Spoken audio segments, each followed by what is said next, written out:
Anna Smith, Here. Shade Fashokun, Nikosi Nelson, Here. Trish Bodie, Here. Paul Gauthier, Here. Gloria Gonzalez de Lucia, Here. Francesca Romans,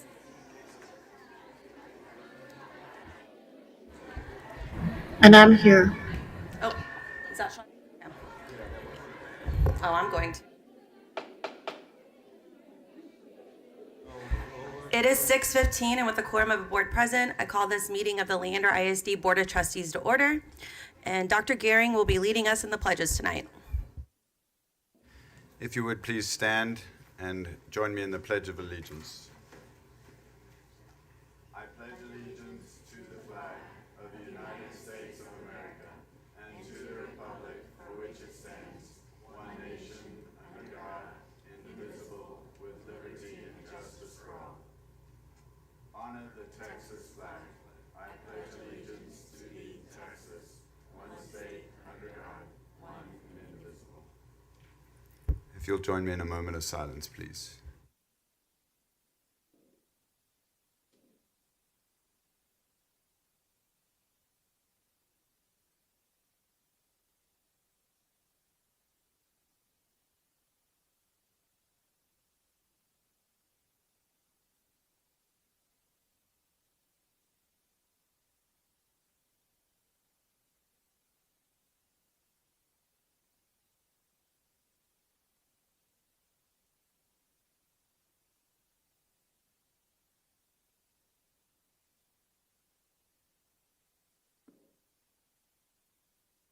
Thank you.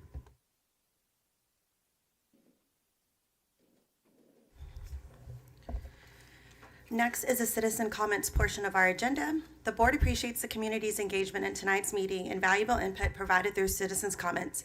In accordance with Leander ISD's board policy, BED local, the presiding officer may make adjustments to the public comment procedures in order to accommodate large numbers of individuals wishing to address the board. This evening, we have 60 individuals signed up to speak. In addition to a lengthy list of topics for the board to consider, normally the board allows each speaker in public comment up to 90 seconds for his or her presentation. Due to the high number of individuals who will be speaking this evening, I'm adjusting that time to 60 seconds per speaker so that we may hear from everyone and have time remaining to conduct the business of the district. Those who signed up to speak during the public hearing on the 2025-2026 proposed budget and tax rate will be called after the presentation has concluded. Before I invite the first speaker to the podium, we will watch a short introductory video. Hello, my name is Vikas Singh. I'm a 5th grader at Granby Hills Elementary School. The district and the Board of Trustees are the local government body responsible for serving the educational needs of all school children like me and my friends here in Leander Independent School District. Their mission is to cultivate each individual student while creating a safe and supportive environment. The board is now taking up the citizen comments agenda item. This is dedicated time during the meeting to hear from the whole community, and the entire LISD family is listening. The district believes the Leander family thrives when we ensure a welcoming, safe, and caring environment. To our speakers, before you speak, we hope you have read guidelines specified in Board Operating Procedures and BED Local. The board wants to hear from everyone. Please be mindful of your conduct and example you are choosing to set when presenting complex information. Remember that school children of all ages may participate in board meetings either by watching them online, or you might even see some of us in the audience. Still remember that there are ways you could communicate with the board. You could send them an email or just tell them that you would like to chat sometime. When the board president calls your number, remember, watch the timer and focus on your remarks to the time allotted. We know it could be hard, but please conclude your comments when you hear the chime. And now if I can have speakers 1 through 10 line up right here along the side of the books. And if you're in the cafeteria, please come to the library when I call your group number. So speaker 1 through 10.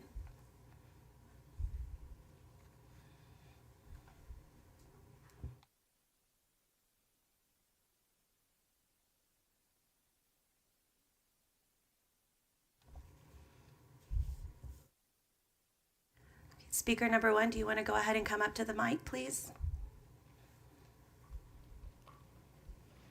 Whenever you're ready.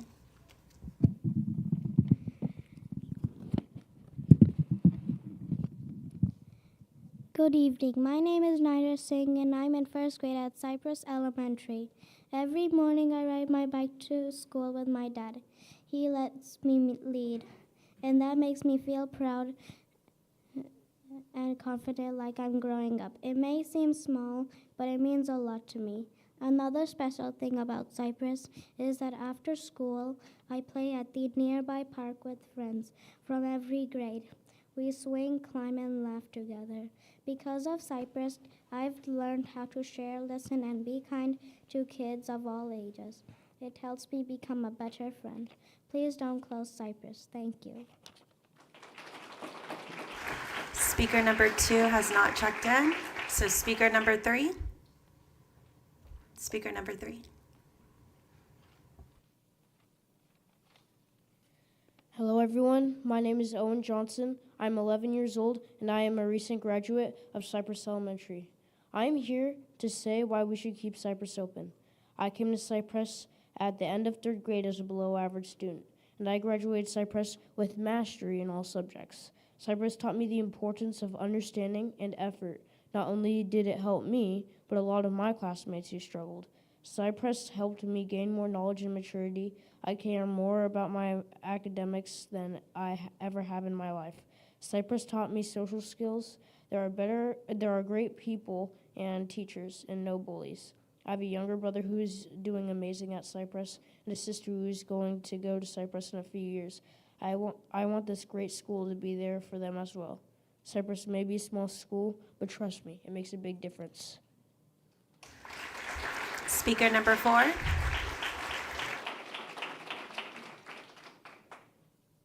Hello, my name is Quinn Fulmer, a future 3rd grader at Cypress Elementary. I'm speaking here today because I heard that art or performing arts teacher had to leave, and I disagree with that because I think if Mr. Clark was doing art or performing arts, that would be pretty weird because Mr. Clark is so good at art. Or Miss Butler was doing performing arts and art too, and that's weird too. And I think that you should keep Cypress staff and you should keep Cypress open. Thank you. Can we please have group 11 through 16 come line up to be ready to speak for citizen comments? Speaker number 5. Hi, my name is Cordelia, and I'm an incoming sophomore at Vandergrift High School. I want to ask you to really think about what it means to take away the IB program at Vandy. Why would I commit 2 years of my life, my time and energy to its school, to its community, and to its programs, just to be told that if I want to pursue IB, I need to leave it all behind? Transferring to a school 17 miles away isn't just a commute. It means leaving extracurriculars like band, which is a huge part of my life. Vandergrift's band isn't just any group. It's a nationally ranked, award-winning program that students like me pour their hearts into. I shouldn't have to give up something like that in order to experience this program. Vandergrift is an incredible school, and taking IB away doesn't just affect schedules or numbers. It affects students' futures and our trust in this district. We fought for this program because it matters. Thank you. Speaker number 6. Board members and superintendent, to start, I would like to express my thanks for the reinstatement of the International Baccalaureate program. I am glad to see that the board and superintendent understand its benefit to us students. However, I am not here tonight to solely discuss the IB program. I'm here to express my wholehearted disappointment in this board's communication. As a politically engaged person, it disheartens me to see decisions that impact students being made without the input of students. I was told that you wished to reduce fear-mongering, but really, all you did was spring large decisions on us with no alternatives. I can see this being repeated with the closing of elementary schools across the district. I can see this being repeated with the constant changing in terms of the final decision of IB. I am not rebuking the necessity of making these decisions. I am rebuking the process. It is necessary that you communicate ongoing decisions, survey numbers accurately from all facilities, and take students and parents into account. None of these actions were done during the IB removal process. Thank you. Speaker number 7. 7 has not checked in. Speaker number 8. Or 7? No, you're okay. It's okay. You got this.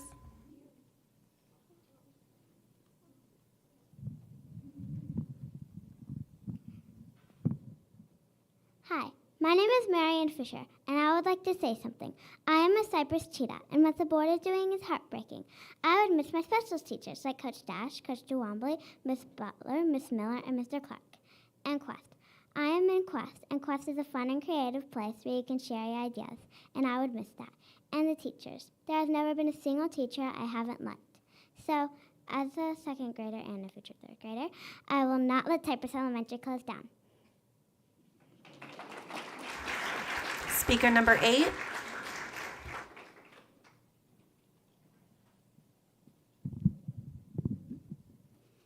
Good evening. I'm here to share deep concern about the proposed campus closures in the South and Central LISD. These closures are difficult to reconcile as the district moves ahead with building 2 new schools at $80 million apiece. LISD is pouring funds into new schools that will inevitably pull enrollment from existing schools, creating the exact underutilization that you'll later cite as justification for more closures. How can cost savings be cited without reason for closing schools, without a transparent, district-wide analysis that fully accounts for under-enrollment? Meanwhile, Austin ISD is addressing their $100 million shortfall by cutting upper administration first, saving $10 million before touching campuses. Their superintendent made it clear you don't close schools before first trimming from the top. Why can't Leander do this? We respectfully urge you, please pause all closures on the 2026-2027 school year. Start pilot school models for 2 to 3 years and utilize open enrollment. Thank you. Speaker number 9.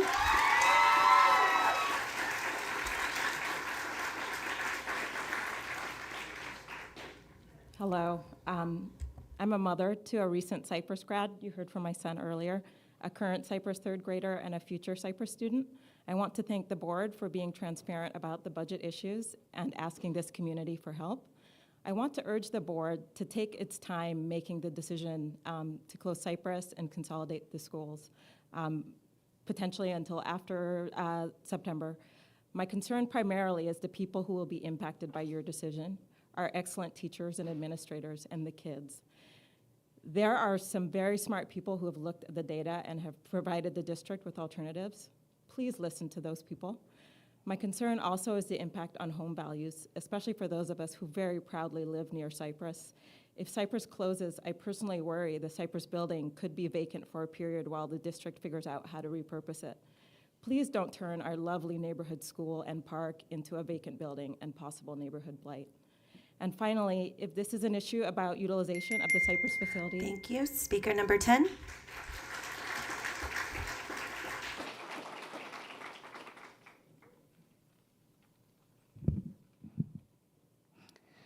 Hi, my name is Addison Courtwright, and I will be a 4th grader at Cypress Elementary in the fall. My favorite part of 3rd grade was learning about poetry. I would like to share an acrostic poem about Cypress. Caring teachers help us learn each day. Yelling with joy during recess play. Peaceful halls where friendships grow. Ready to learn, we all want to show. Every class is fun and bright. School feels like a home. It feels just right. Save our school where our dreams take flight. Thank you for your time tonight. I hope you choose to keep Cypress open. Cypress! Speaker number 11.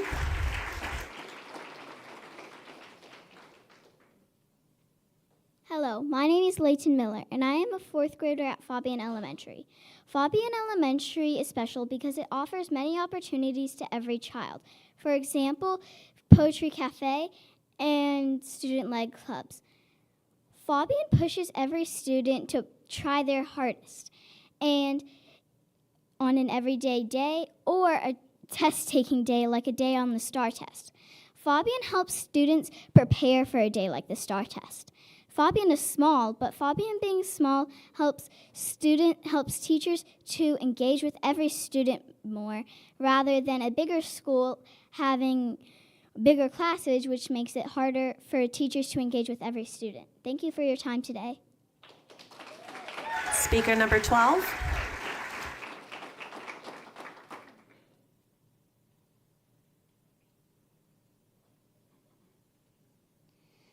Hello, my name is Emerson, and I'm a 3rd grader at Fabian Elementary, and I am here to share what is special about Fabian. Fabian is special because the teachers make me feel safe, confident, and engaged when I walk into the school. I know I am going to learn and have fun. In second grade, I improved reading and writing because my teacher was able to spend time helping me in a small classroom. Fabian might be a little school, but it has a huge heart.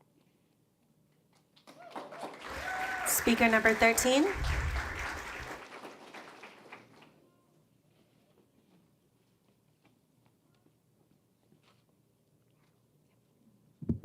Hi, I'm Kate, and I go to Fabian. At Fabian, we learned about the 7 habits this year.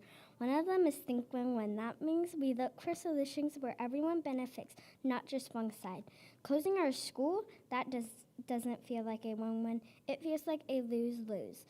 We lose our teachers, our friends, and our place to grow. At Fabian taught me to speak up, to be kind, and to lead. Now I'm using those skills to ask you, please don't close our school. We deserve a win-win too. Speaker number 14.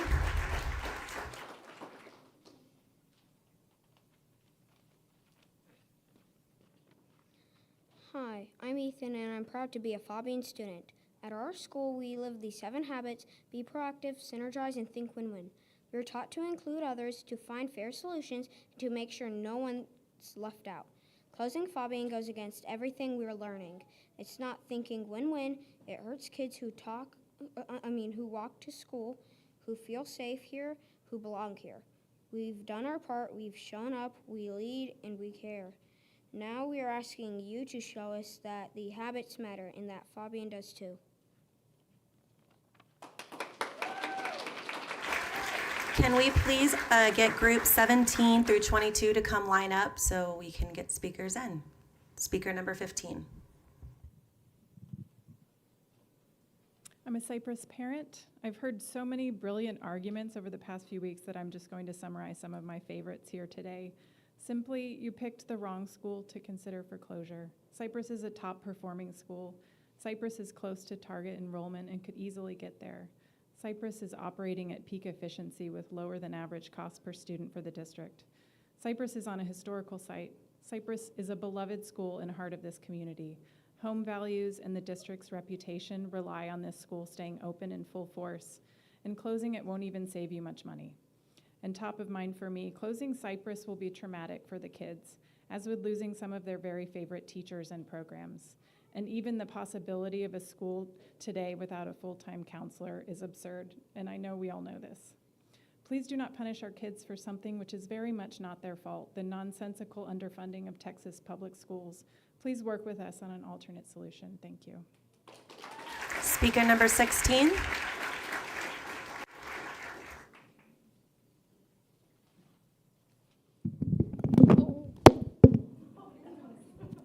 You know, we need a little drama and community comments.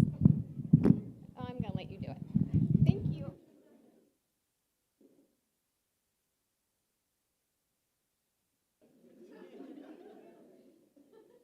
As a parent from Steiner Ranch, I stand here today to advocate for all the schools currently facing closure. We implore you to hold town halls now.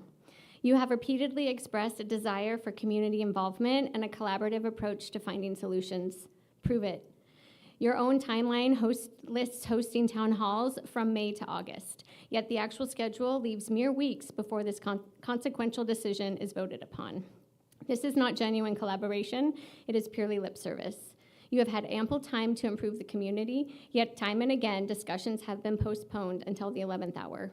The window for meaningful engagement is quickly closing, and with it, our trust. Whether or not this is your intention, we are taking note. Stop procrastinating. Please engage with us now, because we are ready to find our answers elsewhere if you choose to keep ignoring us. We want and deserve a solution that makes sense and preserves our community. Thank you.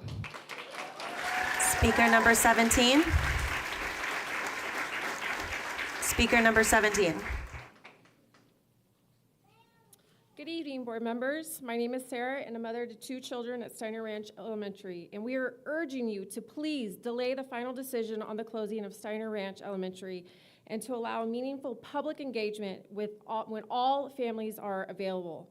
This will also allow the board and public questions to be answered and data concerns resolved before proceeding. As stated before cutting teachers or closing schools, consider Austin's ISD's approach.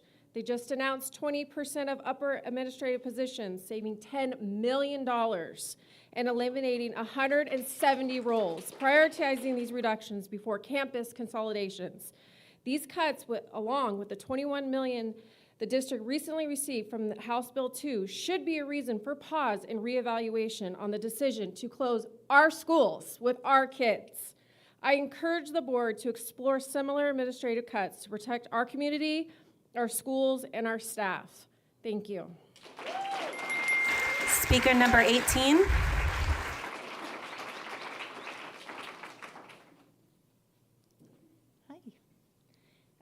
Good evening. My name is Ines Trevor, and I'm a single mother of 2 boys. I want to begin by addressing a harmful perception that Steiner schools only serve the wealthy and privileged. I am a living proof of this. As a survivor of domestic abuse with no family in Texas, I know how it feels to feel unsafe and financially unstable. Yet here in Steiner Ranch, I found safety, compassion, community that lifted me up and my kids. We lived in 5 countries. We lived in 5 different states, and nothing compares to Steiner. This community doesn't thrive because of wealth. It thrives because of its values. These schools aren't elite institutions. They are heart of this community. And closing Steiner School would dismantle something rare and powerful. These are top-rated A campuses filled with exceptional teachers, thriving students, and deeply invested families. Please do not let misrepresentation and use us as a resource. Let's work together. Speaker number 19 hasn't checked in. Can we please get speakers 23 through 28 to come line up? Speaker number 20? Okay, it's okay. All right. Good evening. I feel compelled to comment on what is becoming a community versus community tug of war versus the one LISD mantra. Texas Comptroller's Office publishes taxable bases for LISD by county, Travis and Williamson. We can then map LISD schools based on zip codes. More than 70% of the students come from Williamson County, but only 65% of the tax base. What does it mean? Folks living in Travis County, Central and South, contribute 15% more per student. Central and South communities who are over-contributing on a per-student basis have different break-even points for operating schools. This has been lost in the discussion, and the Central and South families are characterized as resource drags. All the focus is on cut and consolidate, which degrades the strength of local communities and outperforming schools within them. LISD's strength has been local community empowerment and product innovation. Are we advancing either one today? I urge the board to break up the district to allow communities to meet the needs of every child. Thank you. Speaker number 21. I'm Debbie Tanner Jacobs, and I've served on and as presidents of boards and political subdivisions for 15 to 20 years that, like this board, are subject to Open Meetings Act, found in Chapter 551 of the Texas Government Code that mandates governmental bodies in Texas publicly address open meetings accessible to the public. How do you come to a meeting with 3 options to close schools in Steiner Ranch that had no public discussion prior to the announcement? Are you violating the Texas Open Meetings Act? Are you doing serialized communications outside of board meetings? In Texas, serialized communications between a quorum of a government body, like a school board, about official business, even outside a scheduled meeting, can violate the Texas Open Meeting Act. This includes email chains, text messages, group chats, or, as I presume in this circumstance, discussions facilitated by an intermediary. I've started communicating my concerns to state and county reps. Do better. Speaker number 22.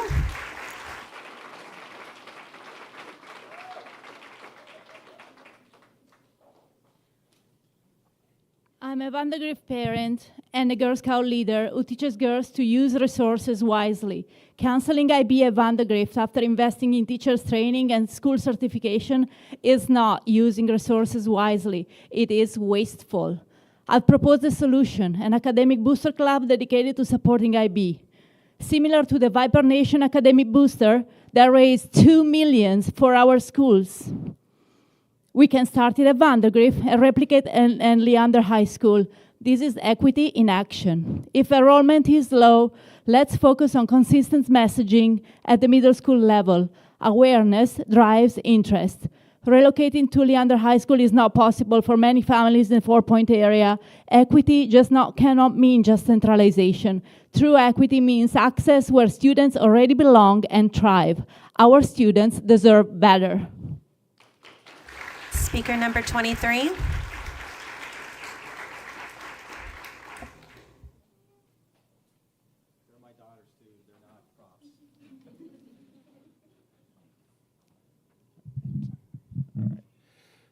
Good evening, board members.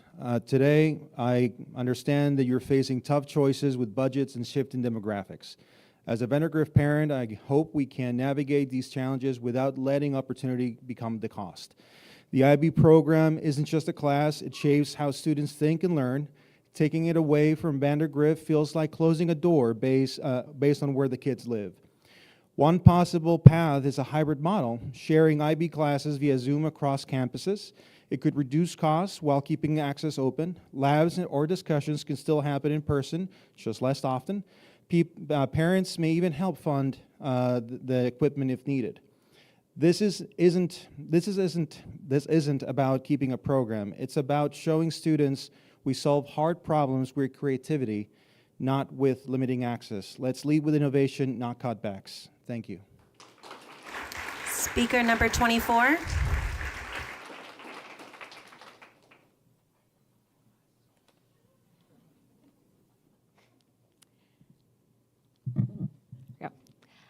At the May 29th board meeting, trustees emphasized that we would have to reimagine how school looks with the proposed low enrollment staffing model.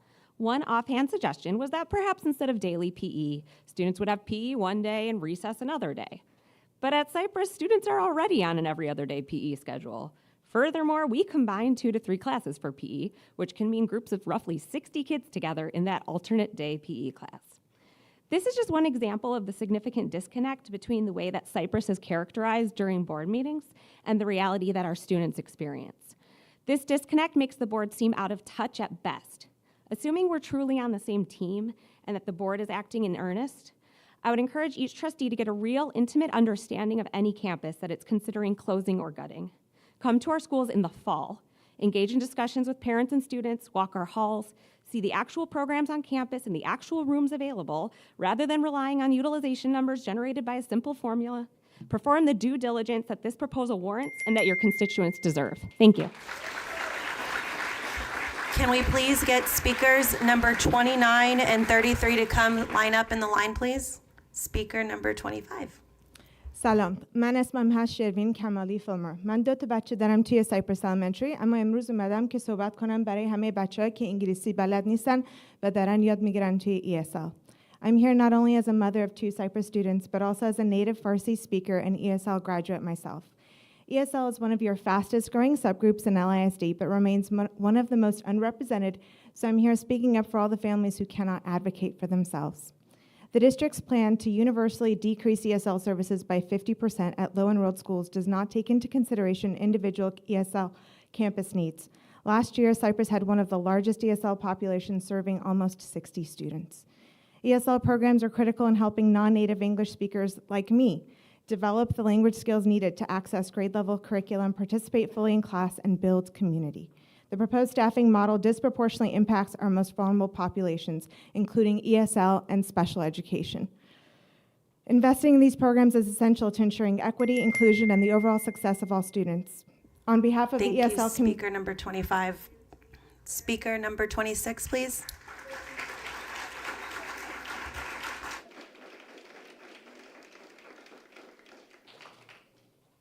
Good evening, board. Let's talk about another solution. Across the state and country, open enrollment has proven to be a powerful tool for keeping schools alive and communities thriving. Districts like Round Rock ISD have successfully used open enrollment to increase student numbers, maintain funding, and keep neighborhood schools open, schools that otherwise might have faced closure due to declining enrollment. These districts didn't just preserve buildings, they preserved community hubs, student-teacher relationships, and family stability. So the question is, why are we not allowed to explore open enrollment as a solution in our own district? What barriers, policy, political, or otherwise, are preventing us from adopting a strategy that works elsewhere? Before we close the doors on a school that serves as the heart of a community, we owe it to our students, families, and taxpayers to fully investigate why we're not using every available tool, including open enrollment, to keep it open. Let's look at what's working elsewhere and ask why it can't work here. Thank you. Speaker number 27.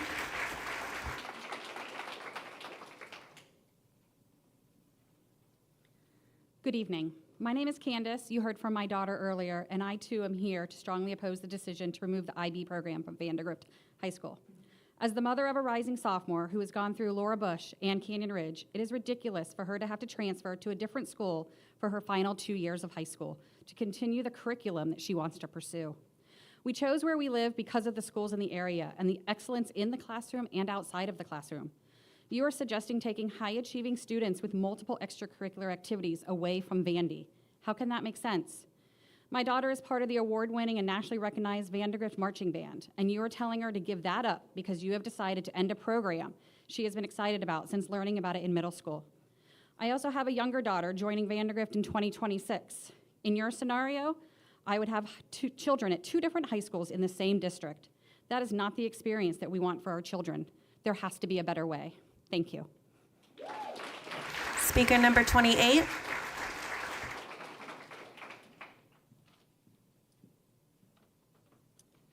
Hello. The district office and school board have shown disrespect to the Steiner Ranch community with poorly thought-out consolidation plans. First, postponing the community listening sessions until 2 weeks before the final vote is blatantly disrespectful, and you cannot hide behind your "let's get school started" rhetoric any longer. Second, your consolidation plan does not achieve the savings you claim. It does not account for any of the costs of repurposing the buildings. Third, your current plans show utter disregard for students. With 5 minutes of research, I found Shin and Chu in 2009, Kruger 2002, and Scheinman 2025. These studies find smaller class size statistically improves student achievement.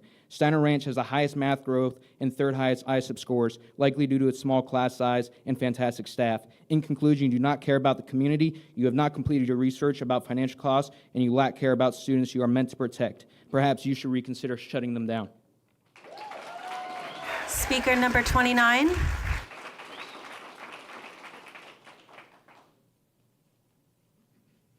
I'm not going to touch it. For almost 3 years, we participated in every way the district provided. We waited with bated breath for the LRPC recommendations. Then we waited almost 5 months, all while continuing giving suggestions and ideas for another meaningful meeting regarding the fate of our schools. It's been a dark cloud approaching us for years.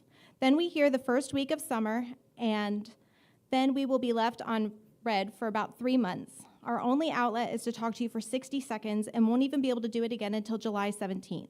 Where are the promised town halls? It's the least the admin could do before closing our schools for a vague idea that we have 0 details on.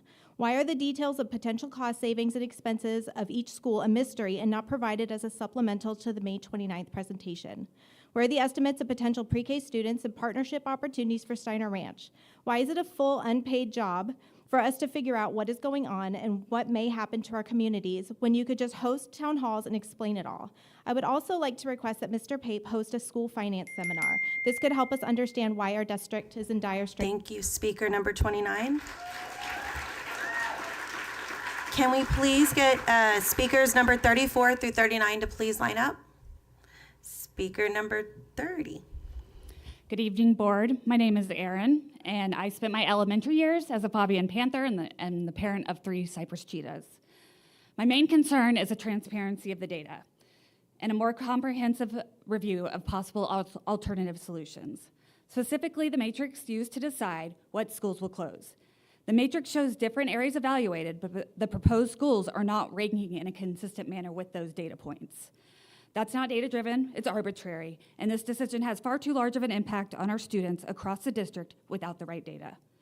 I love the focus of power of the past, impacting right now, and planning for the future. This will be the first elementary school to close in this district since the early 90s.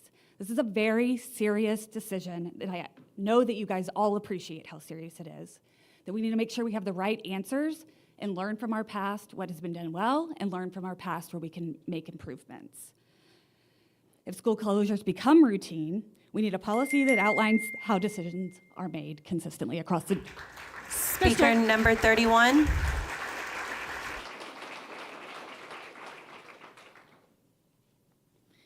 Good evening. My name is Jamie Nyer. I'm a parent at SRE and I serve on their site-based committee. I'm in my 24th year of public education and I serve in a leadership role in a neighboring district. SRE serves a significantly more economically and racially diverse student body than any other school in the area, yet their reading growth scores this year, K through 5, match the top school in the district. And their reading achievement scores in K through 2 are the highest in the district. This is not by chance, but rather by intentional leadership decisions and the hard work of the dedicated SRE staff to learn a better way to teach reading and applying that in the classroom. In other industries, when you have a prototype that is working, you don't shut it down, you scale it. SRE is that prototype for Leander ISD, and emulating their work could lead to huge literacy gains for students across the district. Closing SRE would harm not just its students, but literacy success district-wide. I urge you to keep SRE open, let it lead. Speaker number 32.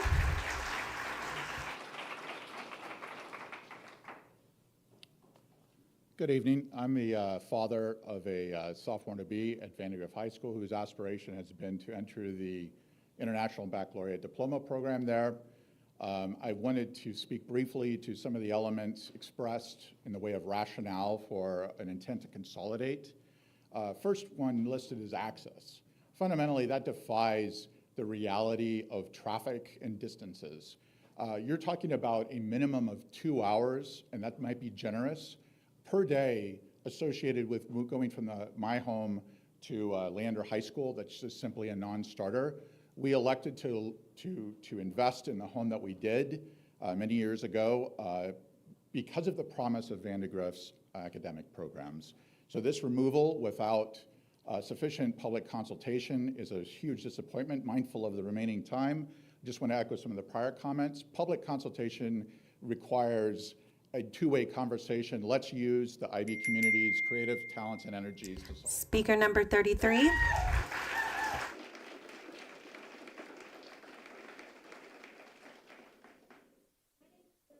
And I'm asking you to reconsider Stein Ranch Elementary. When I was young, I didn't speak. School was overwhelming and I struggled to break through the silence. But everything changed when I started at Steiner at age 3 and stayed through 5th grade. 2 things made the difference. First, the teachers, they never gave up on me. I was one of the first students in the SCSS program for students with autism, and incredible support that started at Steiner and now helps students across LISD. Second, the community. At Steiner, people knew me. As a student with autism, that meant everything. I felt safe, supported, and understood. I didn't have to explain myself all the time. I could just learn, grow, especially speak up like I am now.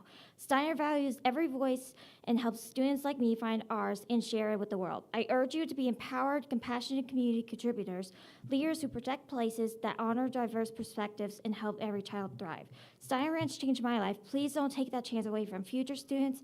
Keep Steiner Ranch Elementary School open. Thank you. Speaker number 34.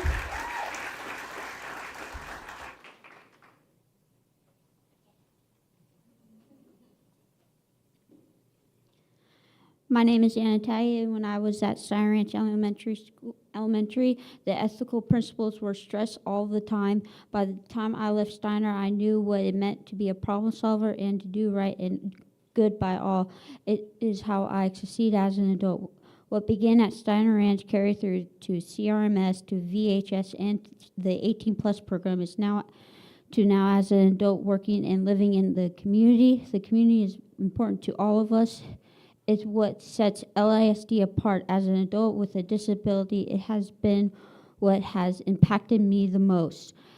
You ask us as a student to be critical and creative thinkers. I'm asking you to do the same, to keep Steiner Ranch open, to think outside the box, or as we say, say in our family, what's the box? Thank you. Can I please get speakers, group speakers number 40 through 45 to please line up? Speaker number 35. On the clock. I am a Cypress parent, and I am in the process of obtaining data to show the long-term devastation Plan 1 would cause for thousands, tens of thousands of property values.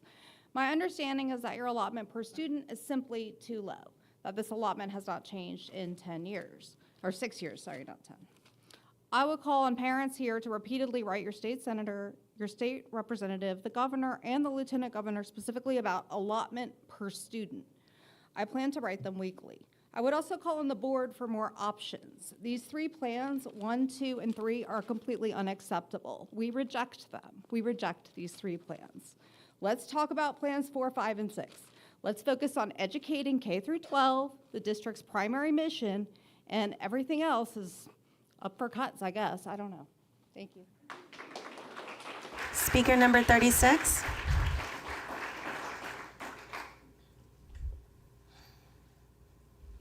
Hi, my name is Kim Taggy. I go with the other Taggies. In my 25 years as a parent, teacher, nonprofit partner, and community member in Leander ISD, I've seen how schools like Cypress Elementary are the heart of our neighborhoods. They're not just buildings, they're anchors of connection, care, and stability. This is why I intentionally chose to teach at Cypress in this last part of my career. Cypress is known across the district for the staff's deep commitment to the whole child, supporting students through personal challenges, family struggles, disabilities, or just needing a place to call home. That consistency and care is intentional and can't be replicated easily. In a world full of turbulence, Cypress has remained steady, building a legacy rooted in service, trust, and community. That can't be replaced. I urge you to listen to this community. We are one LISD, and we can do better. Please keep Cypress open, and don't rush to decisions driven by failures at the state level. Our kids deserve better. Thank you. Speaker number 37. Good evening, everyone. My name is Nicole Kraus, and I'm the parent of rising 3rd and 5th graders at Cypress. I also serve as secretary for the school's PTA and coordinate the volunteer Spanish language program. I'm here tonight because closing a school is one of the most consequential decisions a district can make. It affects thousands of lives, disrupts communities, and reshapes the identity of our neighborhoods. We must be extremely cautious before closing any school or opening new ones. Cypress isn't the problem. It's a thriving, high-quality school. The challenge lies in uneven enrollment across the western side of the Cedar Park High School feeder pattern. But that can be fixed, not with closures, but with strategic rezoning. Smart rezoning within feeder patterns could relieve pressure on overcrowded campuses, address under-enrollment, and even eliminate the need for costly construction of elementary number 32. It's a fiscally responsible, community-minded solution. Let's solve this with precision, not disruption. Let's fix the map before we close a school. Thank you. Speaker number 38.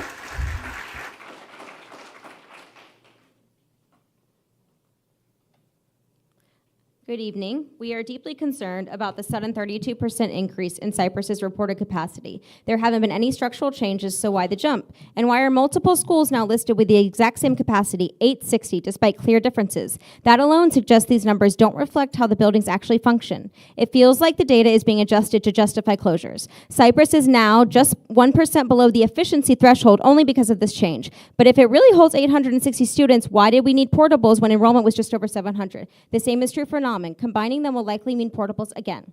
Please don't rush this. We are asking you to pause and take time to verify this data before making a decision that affects our kids and community so deeply.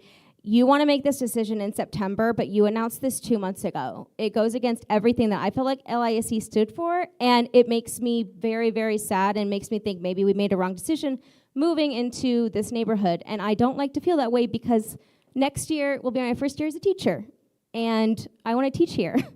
Thank you.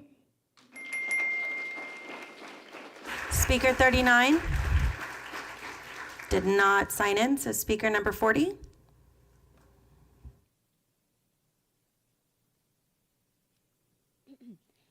I joined the long range planning committee, excited that the board and administration wanted to partner with the community on real solutions. Instead, I was put on a subcommittee tasked with something ChatGPT could do in 2 seconds. Dozens of ideas were shared by members of other subcommittees, none taken seriously. That doesn't feel like genuine engagement. We've asked real questions, but we've gotten no answers. Why can Liberty Hill build a school for $50 million, but Leander ISD needs $80 million for fewer kids? There is your $30 million. You could get more serious bids and save money, but instead you're ready to close a school for $1.5 million? That is a rounding error at the cost of the schools kids and families deeply care about. My ask, push back the timeline, hold real, early town halls. We want to help, but right now it doesn't feel like you want that. I hope you prove me wrong. Can I get speakers number 46 through 51 to come line up, please? And speaker number 41. I am not a mother of a current LISD student, but the mother of a 4-year-old and 15-month-old who live in Steiner Ranch. I understand it's a hard challenge to accommodate for a rapidly growing population, especially in Texas, and with less resources from the state and at federal levels. That does not diminish the sense of betrayal felt as our own school district seeks no alternatives but closing our neighborhood school. My husband and I moved here from Florida in 2020 before we even had kids, picking a neighborhood and community solely based on the schools. That's what's great about Steiner Ranch. As a whole, people move predominantly because of the great schools. It's not because of the 45-minute commute. The narrative that young families aren't moving into Steiner Ranch is false. I'm a young mom telling you that COVID babies are coming. What's your current data on the new population? And it's such a mistake to so rashly make the choice to close and repurpose our neighborhood school. What a spiral it could become. Speaker number 42.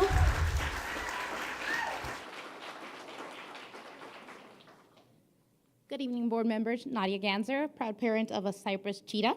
And I just recently was talking to a friend, and she asked me, in 1 year that you've been there, did you really fall in love with the school? And I can say yes. And it's not just because of the campus and the cheetah print, but because of the teachers and the staff. And I know alone, in my street alone, it's about 20 houses, and there's 7 kids under 5. So I echo the previous speaker when I say COVID babies are coming. We have low enrollment right now, but they are coming. So I hope that you take that into consideration and you give us a little bit more time to see those numbers. Her brother is a 2-year-old who will be joining, hopefully. And if you guys close, I don't know what I'm going to do with all this cheetah print. Go ahead. Go ahead. Save Cypress. Thank you. Speaker number 43. Hi, I'm Edward Gooch, future educator, future parent. Tonight I'm speaking to you as a community member. I want to express my concern with the lack of planning and/or lack of transparency with the plan of turning Cypress Elementary into an emergency management center. During the district's presentation on May 25th, the district planners admitted that Cypress is not particularly great for response times to the rest of the district, as well as needing to run the emergency routes themselves. What exactly are the trainings and professional developments that you plan to do there? Do y'all know? Keep in mind there's a large park across the street filled with children on any given day. Can you say for certain there will or will not be active shooter drills in the building? Will there be any trainings done outside of the building in public view that might distress young children? District has said that they like Cypress because of the parking that it would provide. What vehicles and how many are going to be provided are going to be permanently parked there? Are they going to be housed in a structure or are they going to be open for the community to see?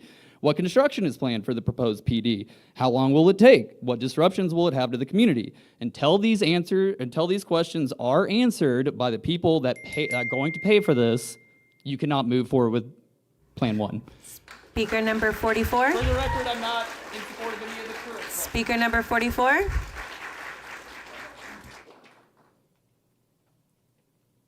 Good evening. My name is Dave West. I've lived in Steiner Ranch for 14 years. I have 2 kids at Steiner Ranch Elementary and 1 in middle school that graduated from Steiner as well. Please do not close our school. Closing a school wipes out in a moment what took 30 years to build. First, let's explore ways to run smaller schools efficiently before making a choice that cannot be undone. Closing a high-performing school will break the trust between LISD and our community. The 4 Points area has contributed far more than its share to fund this district's growth.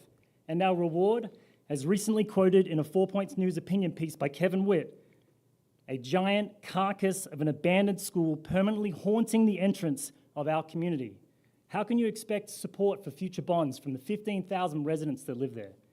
Finally, LISD projections for our area have missed the mark before. Homes will turn over, families will return. Don't overreact to short-term conditions. Hold town halls now. You are disrespecting Speaker your number 45.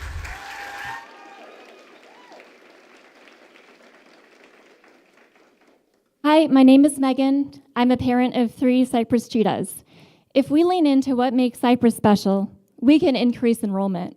One idea is to combine open enrollment with a specialty program, such as fine arts or STEM. We can attract families across the district, especially from fast-growing northern schools that are nearing capacity. Cypress already has a standout fine arts program, producing full-scale plays and musicals, and an art program that is in such high demand. Mr. Clark summer camps are always waitlisted. Our Quest program is fantastic at offering hands-on experience in design and building. As an engineer myself, I'm blown away by the projects these kids are doing. This could be broadened into a STEM program with the talented staff we already have. With targeted outreach and open enrollment, Cypress could become a district-wide destination for arts-focused or STEM-focused students, boosting enrollment. Speaker number 46.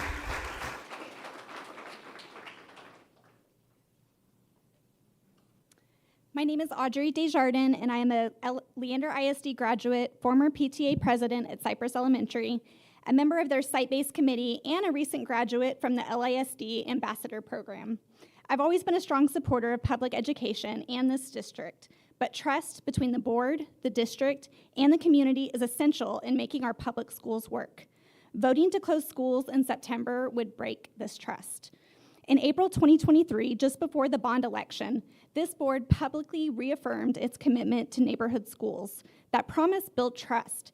Now, less than 2 years later, the proposal to close Cypress and other neighborhood schools calls that commitment into question. The timing also damages trust. The closure announcement came after the school year ended with no warning to families. Engagement events at Cypress still haven't been scheduled. Why wasn't this plan shared while school was still in session? Why rush a decision before the community can weigh in? If you truly value our voices, engage meaningfully over the course of the fall. Look at Louisville ISD. They made a decision in December. Thank you. Speaker number 48. Speaker number 48, and can also get grouped speaker numbers 52 to 60 to line up, please. I'm Lauren Harrison. I have a Cypress graduate and a Cypress 4th grader. I've written you guys emails and emails and emails, so I don't feel like I need to talk about anything specific other than I think you guys should toss out pathways 1 through 3. I think it's been pretty obvious based on what everybody's been saying that the data was skewed. It was not actually what was presented from the Long Range Planning Committee. Mr. Trimble came in here with data that was what he wanted it to be, to present what he wanted. So I think we should toss them all out, actually get community engagement so we can come up with different pathways. Thank you. Speaker number 50. Hi, good evening. These schools are being targeted for closure based on enrollment, but the data behind that decision is flawed. In February 2024, the district quietly changed how it calculates functional capacity. So now schools with very different square footage, say 40,000 versus 80,000, are expected to hold the same number of students. That makes smaller schools like Fabian look more underutilized than it is. Then a new matrix tool was introduced after schools were already flagged, without clear explanation directly to the community of how it was weighted, and with no transparent or well-communicated opportunity for public input. We were told no schools have been identified at the end of March, but then at the beginning of May, a well-laid-out plan naming our school with exact numbers and metrics was put forward. We were promised creative solutions to be part of the discussion, like schools of innovation, not just closures. Instead, we've been met with vague timelines, missing details, and broken trust. If you want families to stay in LISD, if you want to be on this board, if you want your bonds passed, you need a better plan and a process people believe in. Speaker number 50. Good evening. I speak for Fabian and I speak for all of the schools in the central and south part of the district. In January, the Long Range Planning Committee introduced a matrix tool for facility optimization. By March, Fabian was already at the top of that list without any community input. Then just days after school let out for summer, proposals to close schools were quietly released with town halls planned during the busiest weeks of back to school in August. That's not transparency, and that is not trust between the board and the people of your district. Meanwhile, we're told that enrollment is the issue, but what is driving it? The district has acknowledged that over 3,700 zone students have left LISD for charters and other districts. That's not about demographics, that's about trust.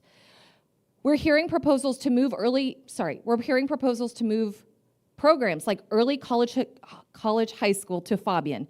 Yet LAISD staff have even noted that relocating students would add transportation costs and reduced academic time for those students. On the Thought Exchange, they've said that. Don't do it.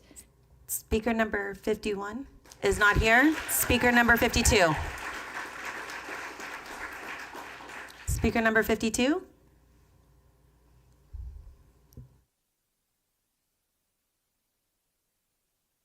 Over the last several weeks, our community has come together at these meetings out of our love for something that is deeply precious to us, something that this very board has said is a pillar of what this district stands for, our neighborhood schools.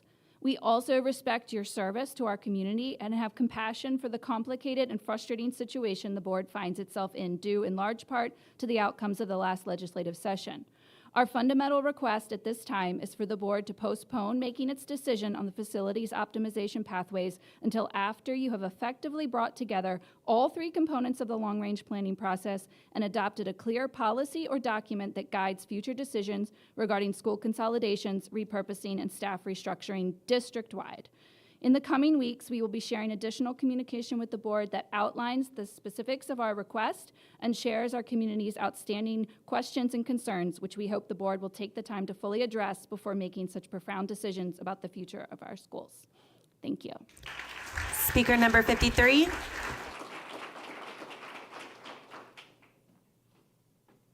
Hi, I'm Trent Trawick, a Steiner Ranch parent, and I urge you to halt the process of closure of the Steiner Ranch Elementary for a mega preschool outlined under Path 1. According to a 2023 census data, Steiner Ranch has 22,349 residents with approximately 900 children ages 3 to 5. However, within 10 miles, existing preschools already have over 1,500 spots, far exceeding this demand.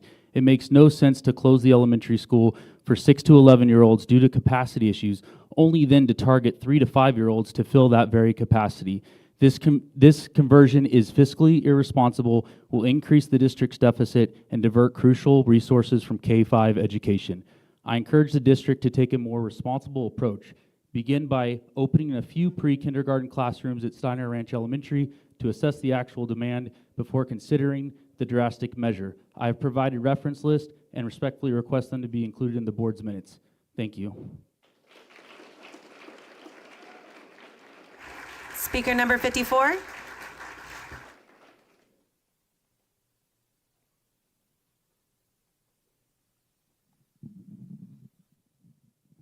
I am in third grade at Steiner Ranch. Lots of kids need to go to Steiner Ranch. What if someone's closed your school when you're a kid? Wouldn't you be sad? Maybe some of your friends would go to another school. As you can see, if the same thing happens to us, we will miss our friends and school. And I'm here to support schools in the district at risk of closure or repurposing. And really, I just have questions to ask you all. Are you giving yourselves enough time to host town halls, gather community input, and thoughtfully make a decision? When is the external audit scheduled that was suggested in May's board meeting? How can a demographer reliably predict regeneration of a neighborhood? There are many questions that others have around data discrepancies, which makes me seriously question presented options that have a finality to it, such as closing a school or repurposing. Can you involve us to help you find a solution that allows for flexibility regarding building usage in the future? Closing a school is a permanent solution to a potentially temporary problem. Speaker number 55. 55.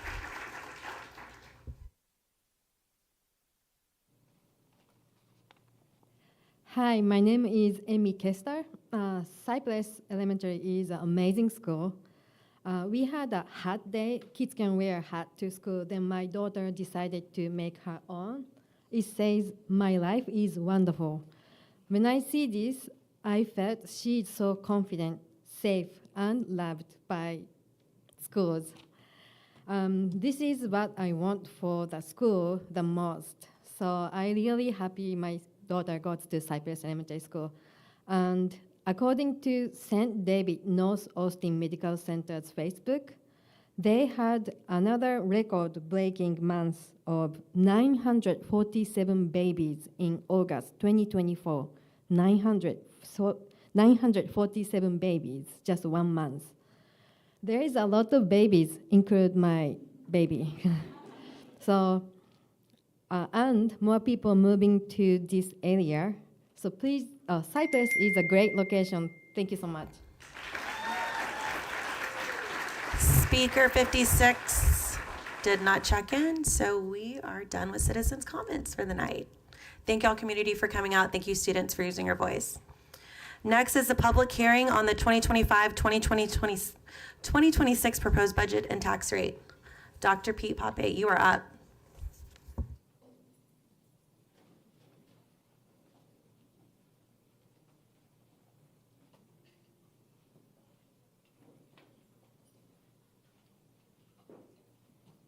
Whenever you're ready, take it away.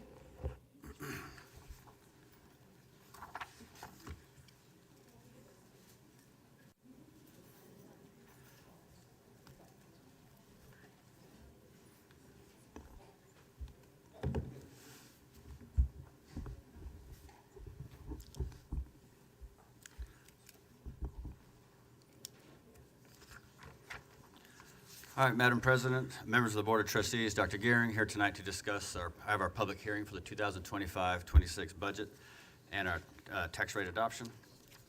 I just want to briefly go over the presentation. Is very similar to the one we gave at the last meeting as we highlight the last 6 months as we've gone through this budget development right during the middle of a legislative session. And so it's going to give you a highlight. The board is required to adopt the budget prior to June 30th. The board is required to adopt budget of three funds: the general fund, the child nutrition fund, and the debt service fund. And to comply with the state's legal level of control, budgets must be prepared at a fund level as well as at the function level. So we're asking the board to approve the 3 funds tonight at the fund level.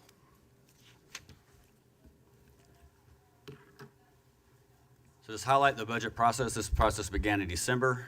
We have gone through many discussions, 2 versions of assumptions, a legislative session, many discussions on how this is affecting school districts across the state of Texas, in particular Leander ISD being one of 10 districts that lost some hold harmless funds, which further put us behind the curve. But we bring to you a budget tonight based on those assumptions. We've actually incorporated a lot of House Bill 2, or at least we know what we know is solidified or is solid. There's still some things out there waiting on TEA and other areas. But this process has been it's been lengthy, but been a lot of discussion, and it's made us really look at ourselves. And but we feel we've come with a budget that best represents our priorities based on the funding that's available, or in some instances not available this evening. First, we'll look at the general fund. This is the main fund. When you look at our tax rate, this is what funds the M&O, the maintenance and operations. This funds the day-to-day portion of the daily expenses of the school district. We have 3 funds. These 3 funds are very separate. General fund, child nutrition is for child nutrition. Debt services are pay for the bonds, pay for buildings, new schools, etc. Those funds are strictly for those purposes and cannot be used for the day-to-day operations of the district. Our budget was based on the enrollment. If you look at our enrollment for the last couple of years, we published our enrollment at 42,448. That is what we're basing our 2025-26 budget on. A property value increase of about 5.69% between Travis and Williamson counties. A tax collection rate at 99%. Maintenance and operations tax rate. We published in the newspaper 0.7371. However, we believe it's actually going to be 0.7569 based on with the increase in the homestead exemption that our growth actually decreased. And so we did not we didn't have the growth in the property value to decrease down to the floor on the M&O rate. Assuming the TEA uses that to offset, so I think we'll be at 7.569. And if we need to repost at that time, then we will, but we'll go through that process. We expect to bring to the board the tax rate adoption on August 21st. The interest in seeking tax rate remains the same at 33 cents, which it has been since 2022-23, for a total tax rate of $1.869, which actually ends up being the exact same tax rate we have for the current year, but is a little bit, just under 2 cents higher than what we have put in the newspaper notice. General fund revenues, 71% of our general fund comes from our local taxpayers. We are what's considered more of a property wealthy district.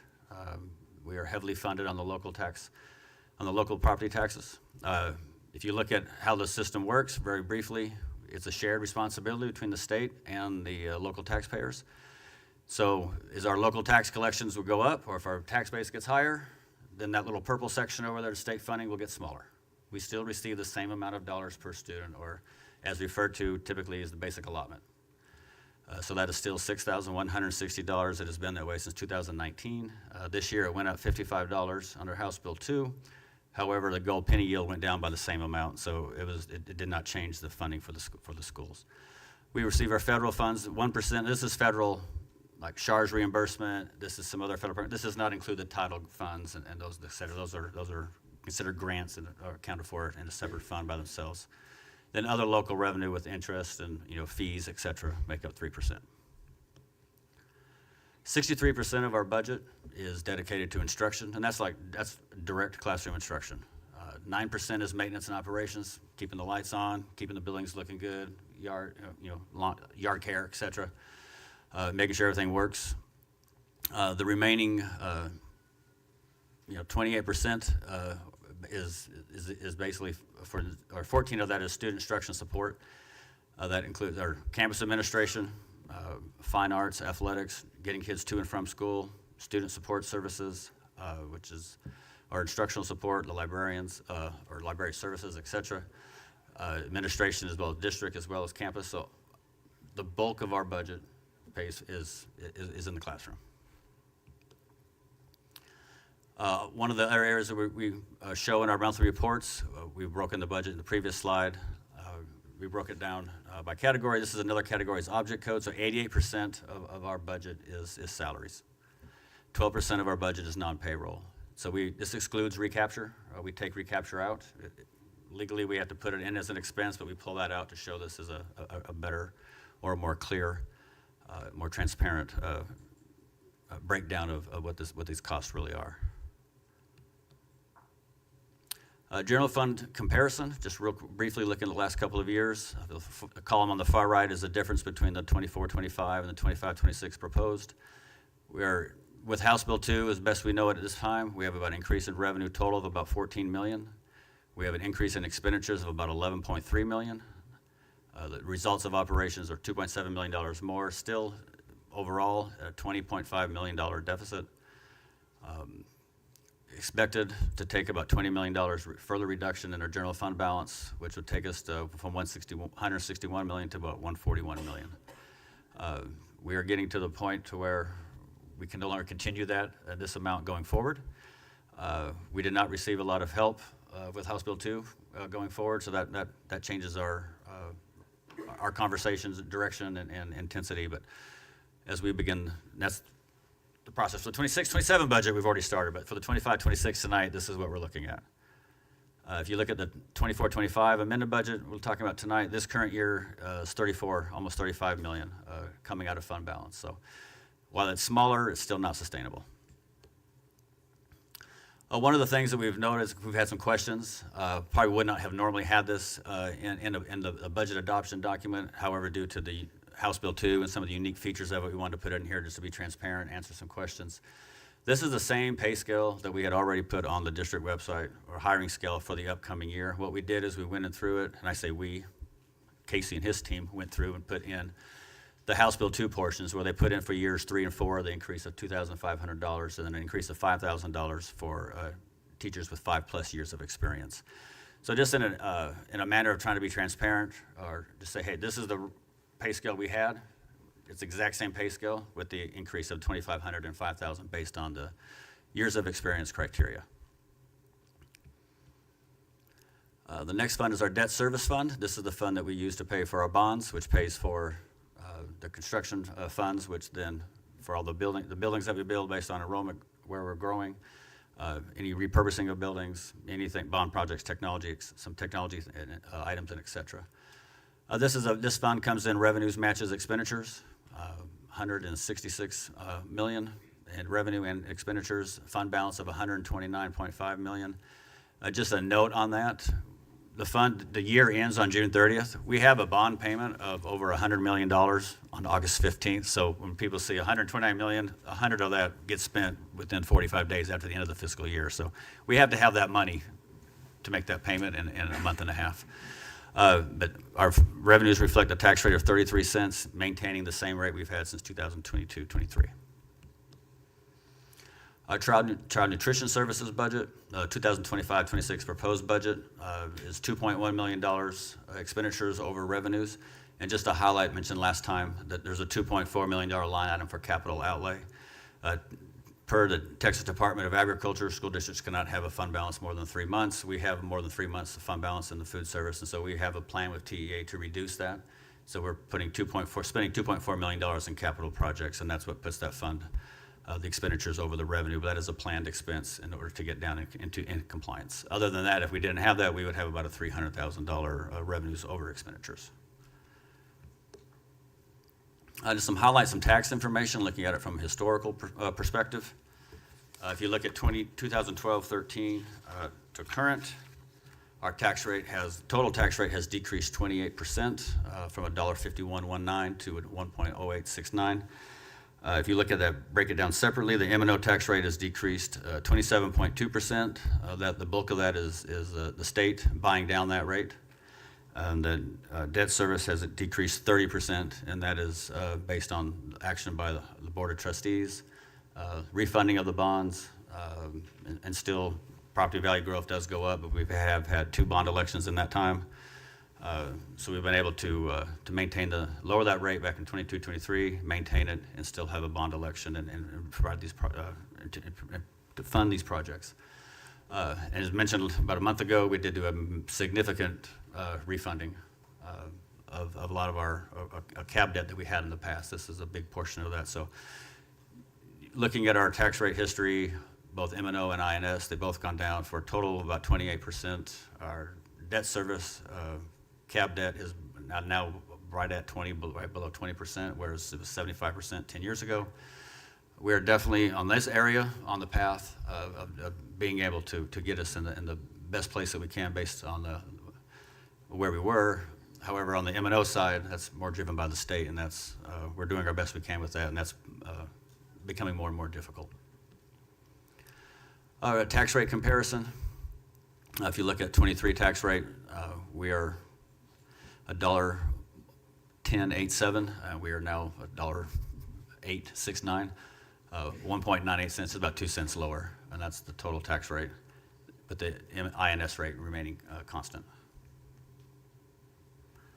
That concludes the budget presentation. Again, one of the items on the agenda later tonight is to adopt a budget by the 3 funds and at the function level. I'm more than happy to answer any questions or of anything.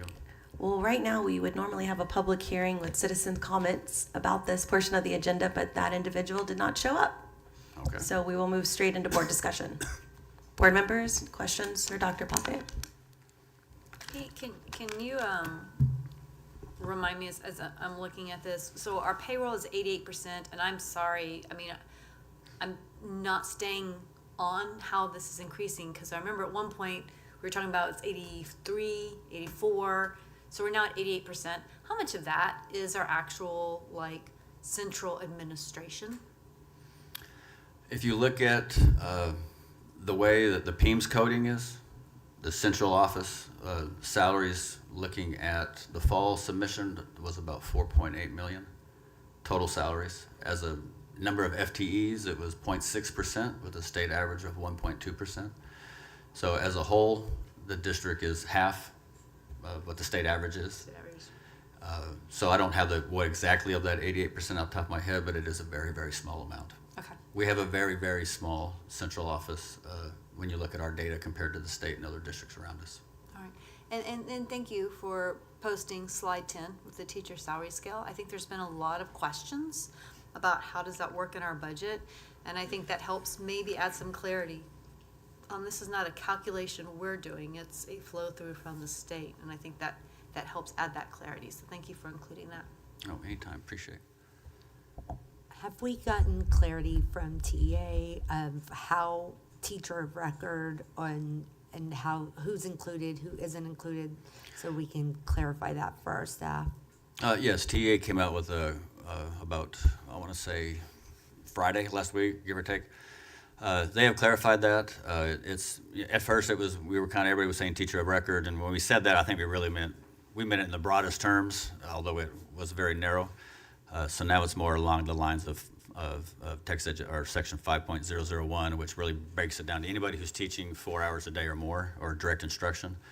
And they've identified it as anyone who's coded as in PEIMS as a 087, which I know that means nothing to anybody in here. But basically, it should be the vast majority of teachers in our district. There are a few that do not qualify at this time, but that number is much less than what it was when this bill was first being discussed in its early stages. So we expect pretty much most individuals, and districts or TAs come out and clarified and said, hey, if you have counselors or certain individuals or groups of employees that do not meet that, they're actually recommending that you create a separate a pay scale or a scale, as opposed to having, most districts would put everybody on the teacher pay scale or some variation of it, with that being the base. And now they're asking, saying you need to have a separate scale for those teachers that do not qualify under those categories and other pay groups. So I know HR and them are looking at that, and our personnel group, and still trying to get a little further information and see what other districts are doing, but we're going forward with that. But they finally clarify that and made it much broader than what we had originally, and we appreciate that, because we wanted it to be as broad as possible. We didn't want to have it be as narrowed as it was coming across in its early stages. But they have clarified that, and they provided a frequently asked questions that's, I believe, on their website as well. Can y'all hear me? Yes. Hi.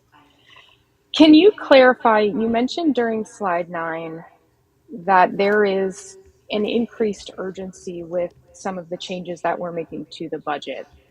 And we discussed last time that some of that urgency is we are one of 10 districts that had an additional component to HB2, and we ended up losing over $2 million despite these additional funds. Can you clarify that as to why that has changed the priorities as far as budget and the decisions that the board is having to make now?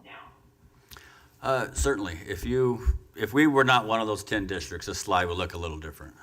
Instead of that $14 million increase in revenue, it would be about $24.5 million increase in revenue. So if you go back, I always say a long story short, and most people look at me about school finance and they say too late, because but it's school finance. I mean, it's complex. So a couple years ago, 2 years ago, Senate Bill, I believe it was Senate Bill 2, they passed a bill, and that bill is a property tax relief, which decreased our M&O rate by 10 cents. A big portion of that was part of that Senate Bill 2 piece. As such, our local revenue went down $10 million. However, our Tier 1 recapture, we had about $7 million. So that went down to zero. So basically that was, you got $10 million decrease here, but you got an expense decrease of $7 million. So you're still $3 million apart. We adopted the budget with that $3 million difference and just figured, we got lost in the shuffle. It was just it was a frustration part of how school finance works. But we did talk about it. We talked to the consultant and said, hey, is there any way you can fix this? Because we're shorted here. And so, but we adopted the budget with the $3 million difference. Then about a month later, TEA clarified and said, wait a minute. That was kind of an unintended consequence. So we received $3 million, even though we didn't have the recapture to decrease. The state gave us $3 million more in state funding to keep us even. We lost $10 million. because our rate went down, and then we were able to, between the two, get a 10 million, between 7 million decrease on expense and 3 million more in revenue to make it a wash. Well, when House Bill 2 was passed, that provision, if you will, they call it, in our world, we call it a hold harmless provision, holds districts harmless. That was not continued. And so, like I said, it didn't affect all 1,029 districts or 1,025 that actually have tax rates. We have a couple districts that are on military bases, et cetera, that don't have tax rates. But of the 1,025 that have tax rates, 10 of those fell into that category that had the tier 1 recapture that was reduced. It wasn't enough to equal the reduction in local revenue. So when that was not renewed, all the funding that came through, the funding for the teacher raises, or the 2,500 and 5,000, which is about 12.5 million. And then in theory, we received $45 per ADA to help with raises for non-administrators and non-teachers that were the 25 and 5,000 to help with all the other rest of our employees and the 0, 1, 2 teachers, 0, 1, and 2 year teachers if the district so wanted to. We lost about $106 per enrolled student, which is called the ABC allotment, which is to help with inflation and area costs and other items. So then we had 1.5 million increase in the safety and security allotment, and then we had about a 1.5 million, $1,000 on the evaluations for SPED. So for us, we got the money for the teacher flow through. Then all the other allotments kind of got wiped out or nullified, if you call it that, by the decrease of $10.5 million to the tune of, by the time we pay for the teacher 2,500 and the 5,000, we're about $1.5 million less than what that cost the districts. And so we're working on that. It's not going to be, we do not expect an answer before July 1st. It's going to be a process, but there are 10 districts. We're not the only district. However, the good news is it's not 1,000 districts, so that it's not going to be huge on the statewide budget piece. And so we're hoping, or best case scenario is that we feel that we will get some sort of relief. We are working with the authors of the bill, of House Bill 2. We're had conversations with the Commissioner of Education and as well as other individuals and other representatives that weren't authors of the bill that represent Leander ISD or portions thereof. So those are in the works. While we all have our strengths and weaknesses as individuals, I'm not a very patient person sometimes on these things, but I do learn to trust the process. And so we anticipate hopefully in July at least getting an answer, but hopefully I would be thrilled if we can be fully held harmless, but we will see what happens. But always hope for the best, but prepare for the worst. So this budget is based on just the $2,500 and $5,000 of the teacher increase. It does not include any raise for a flat raise, what we typically have done in the past for the rest of our employees. There are certain employees that were affected by the TASB compensation study, and that was embedded into this budget as well. So we are in a position right now where I hate to be, because I hate to be on hold, and I hate not to be able to give an answer to the other 50+% of our employees on whether anything is going to happen, or are we going to get some of this money on the SPED side? Are we going to be able to do these things? And so that's our neighbors, and a lot of our neighbors are not in that. They're able to do some things and go about and do some things they feel is best for their district, and we're having to be on a hold pattern a little bit for that. But again, we'll trust the process, and we will do what's best given the parameters and the funding that we do receive. Hopefully, we'll be able to. Between the state and the authors of the bill, we'll be able to get some relief or some help with kind of the unintended consequences of that not being, or that hold harmless provision not extending to with House Bill 2.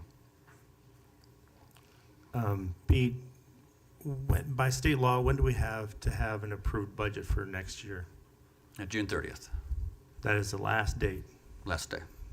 Like midnight at June 30th, 11:59? 11:59, June 30th. Okay. Well, actually, technically, if the board meeting starts before midnight, you can go beyond midnight. But okay.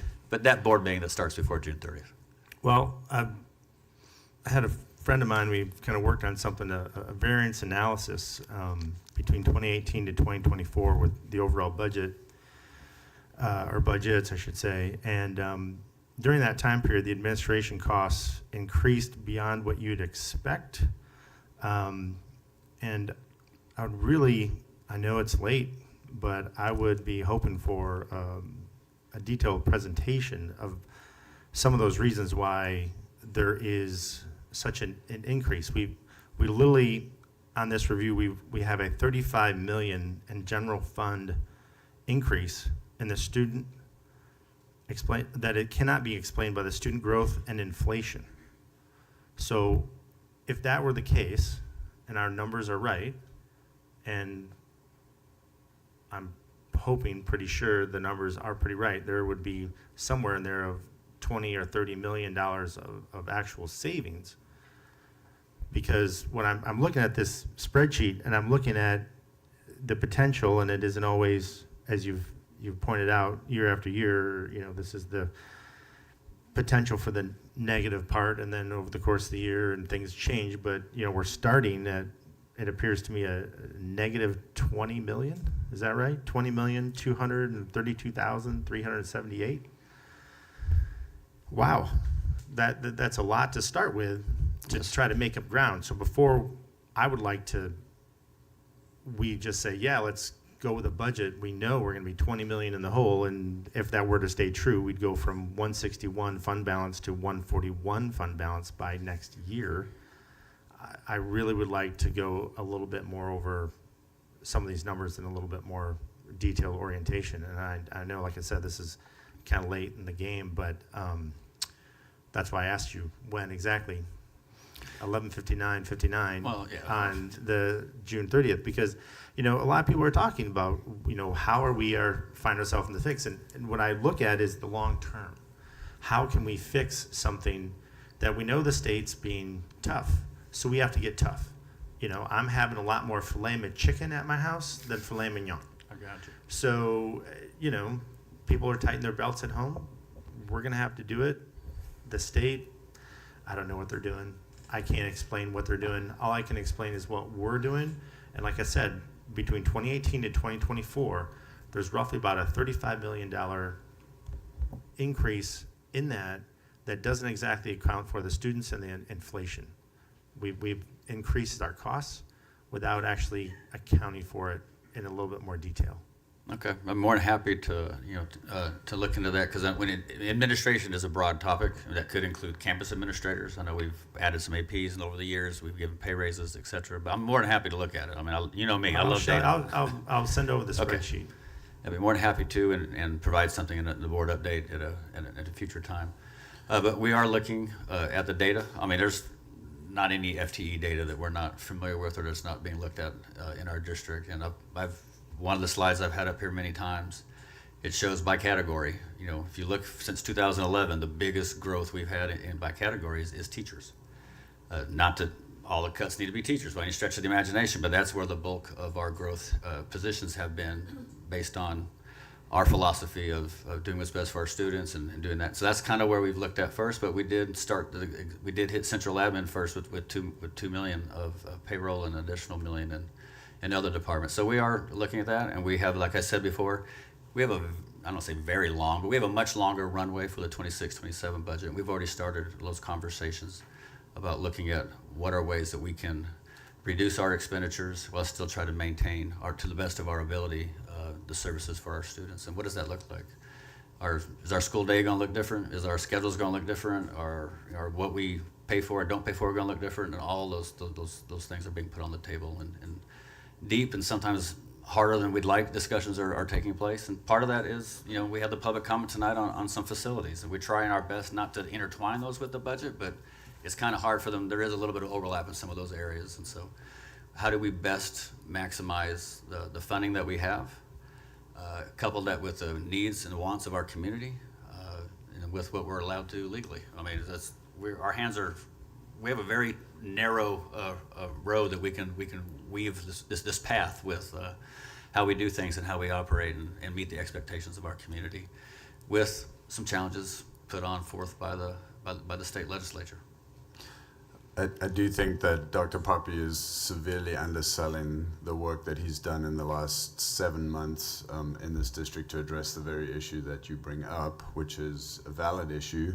But I think we need to walk through the process of what's actually happened here in this budget process. So back in December, Dr. Poppy already brought pre-assumptions to this board with a 3% deficit threshold, with a looming $34 million deficit budget for 25-26. The board then approved those budget parameters in January, whereafter the district very quickly moved into reducing more than $14 million, almost $15 million in personnel across the district to address the very issue that you've pointed out. That was designed to bring a budget to this board that was within those parameters. Because of what the state legislature was doing, and because of Dr. Poppy's insight, both with legislators and also with his knowledge of school finance, which is one of the most impressive in the state, I might add, he was able to bring to the board adjustments to those parameters to make sure that we could bring you a budget that still made sure that the student experience and the staff experience in our district was going to meet the expectations of our community. And that's when we asked the board to adjust the parameter to 4.5%. We had a lot of discussion in workshops, 2 lengthy workshops in this boardroom around this topic. We talked around and around and around those issues and how we were going to resolve them, what we were prepared to spend out of fund balance to make sure that we maintained the student experience and the staff experience over time. Based on what we were learning at the legislature about what House Bill 2 would do, we made the prediction together internally that we would probably be able to bring a budget back at the 3% budget deficit threshold by the time we got here tonight. That was true up until maybe 3 weeks ago. Yes. When we were assured that that hold harmless provision that was in Senate Bill 2 from last session had been resolved because of the work that Dr. Poppy and others have been doing at the Capitol with our legislators and with the authors of the bill. We found out a week later that it was not actually completely resolved. It was resolved for most districts, but there were a group of these 10 where, and this is the danger when you make blanket rules for multiple unique districts across a state like Texas, is that the blanket rule works for the most part, but it doesn't work in every single case. And you don't find that out until you run the template itself at the district level. And in fact, that template modifies over time as we learn more about what the bills actually say. There's only 2 people, I think, Dr. Poppy, in the state who actually prepare that template, Omar Garcia and Leo Lopez. Mo Casey, Leo. Mo Casey are probably... And I think Tazbo may have one version as well. And so there's very few people who can actually make that translation between what it says in the bill and the law and the actual calculations that go into making sure that when we put our numbers in for Leander ISD, we get out the right numbers on the other side, which is what you see here on the sheet. So it looks pretty easy here. The spreadsheet behind this that's called the template that generates this is extremely complex.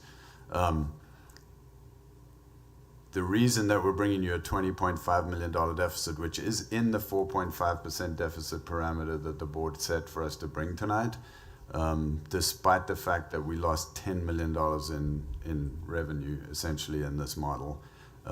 Had we resolved that $10 million issue before we brought this budget tonight, we would actually be within the 3% deficit parameter, which is where we really want to be.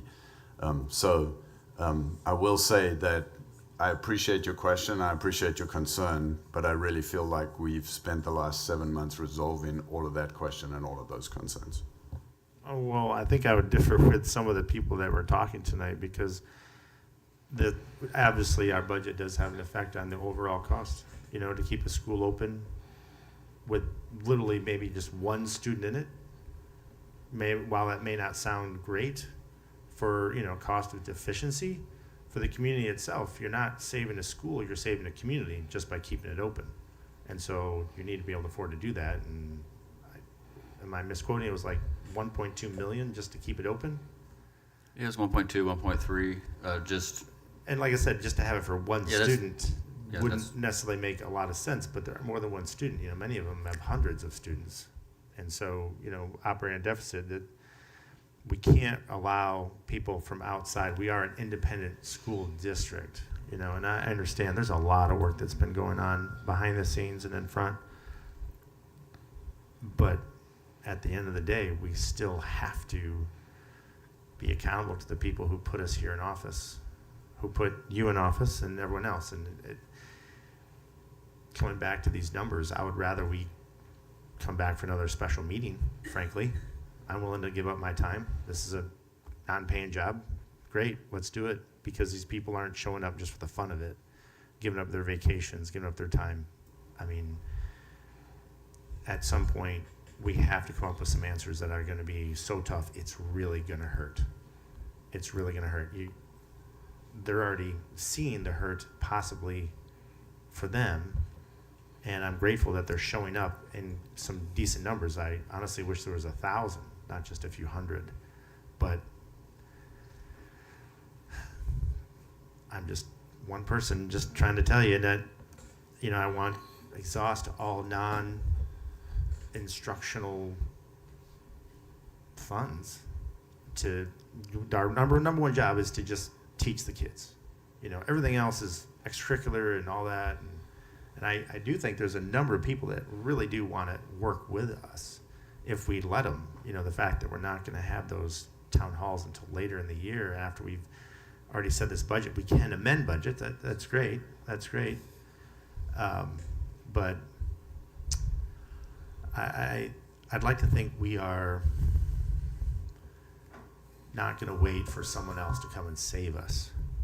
And the people that showed up here, they're asking us to do that a little bit more. I know it's hard. I know it's crazy. I mean, you're talking about people's lives and families, and obviously the people that showed up, they're realizing how much it could affect them as well. But I think we can do it. So Paul, I appreciate everything you're saying. We know the budget deficit we're about to adopt, right? And Dr. Poppy was very clear that we can't keep going on like this. This year we cut 15 million. Next year is going to be even worse. Do you remember that meeting? And I told everybody I was going to die on that hill because we were going to cut APs. I'm not disagreeing with you, but what I'm trying to say is we had some really intense discussions. I remember. And so I appreciate you. I wish you would have got with Dr. Poppy earlier, but what I'm going with this is next year's budget is not going to be easy. I mean, we're going to have to make some hard choices. It's going to come from every bucket we have: athletics, band, instructional time for our students. I mean, it's going to hurt our district. So Dr. Gearing, if you remember at the meeting we had that workshop, this board was very clear, being very intentional next year about walking not only this board, but this community through this next budget process. Because this is going to be cuts like 2011. 2011 was hard for this district, hard for public education. And that is a scenario we're in right now. And so what I'm trying to say is starting next July, you're going to start seeing a budget update in here for the 26-27 budget. That's just your one opportunity for right now, but I want you to go and meet with Dr. Poppy. And if it helps, maybe we have more board members, 2 at a time, go meet with Dr. Poppy to talk about this budget process. But what you're saying is something that every single board member, we know we have to do. This isn't fun to adopt this deficit budget, but I feel like right now the process wasn't as clear for me as I'd like, but I feel like we have learned from that, and I'm hopeful that when we go through this next budget process, every single one of us will participate and go to those meetings that we have with Dr. Poppy and ensure that your concerns are heard. Well, it's not my concerns. Well, it's the everybody's community's concerns. I understand that.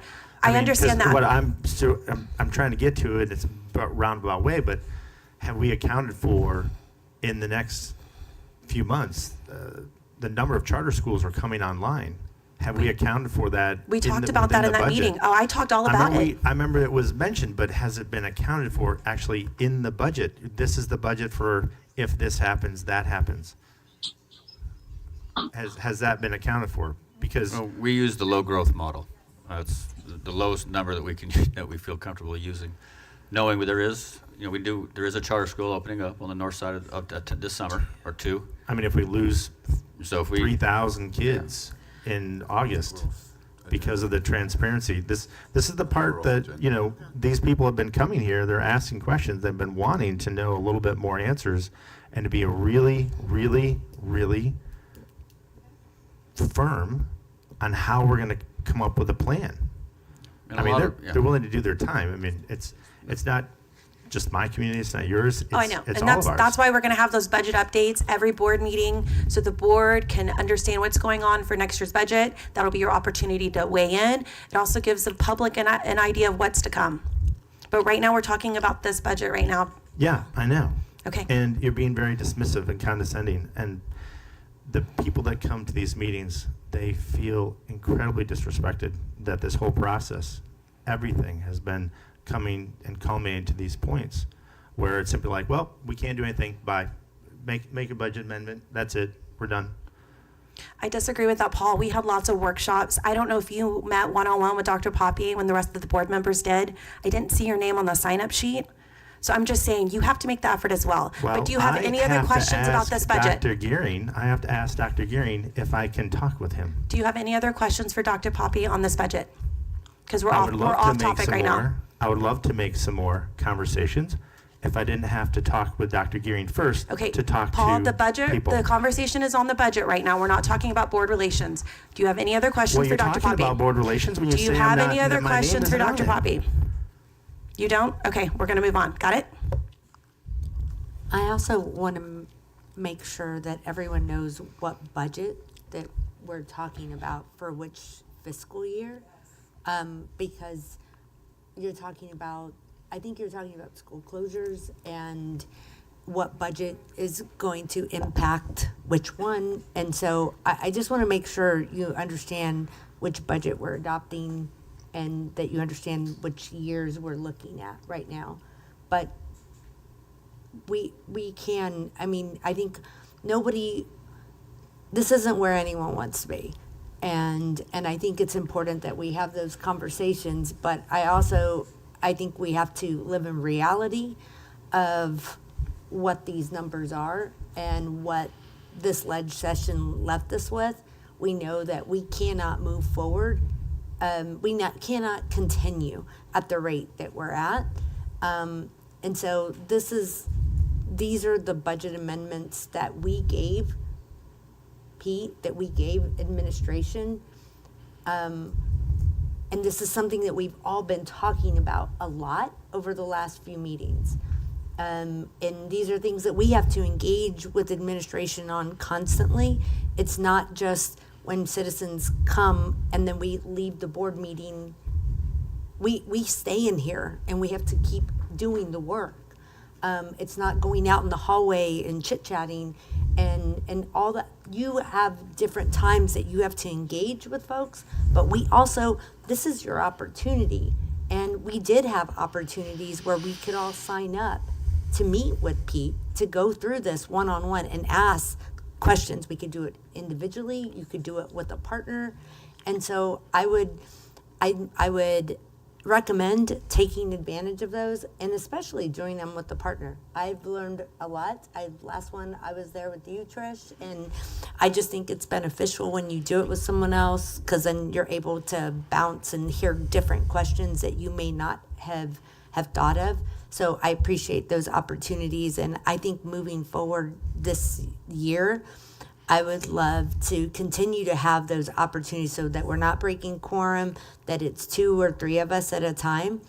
I just think we're able, I may be thinking of one issue, and to hear Trish or to hear Nkosi ask different questions that maybe I hadn't thought through that path. So I love that format that you've made available for us this year. And, I hope that we get to continue to do that. Sade has a question. Sade, can you hear us? Oh, hold on, we can't hear you quite yet. Nope, can't hear you.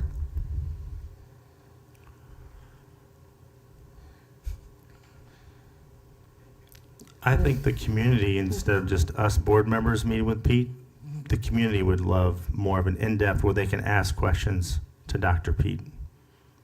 That would be something to clarify things so that as they've come up, and the format we do this, I think is very convoluted because we can't do answering questions to them.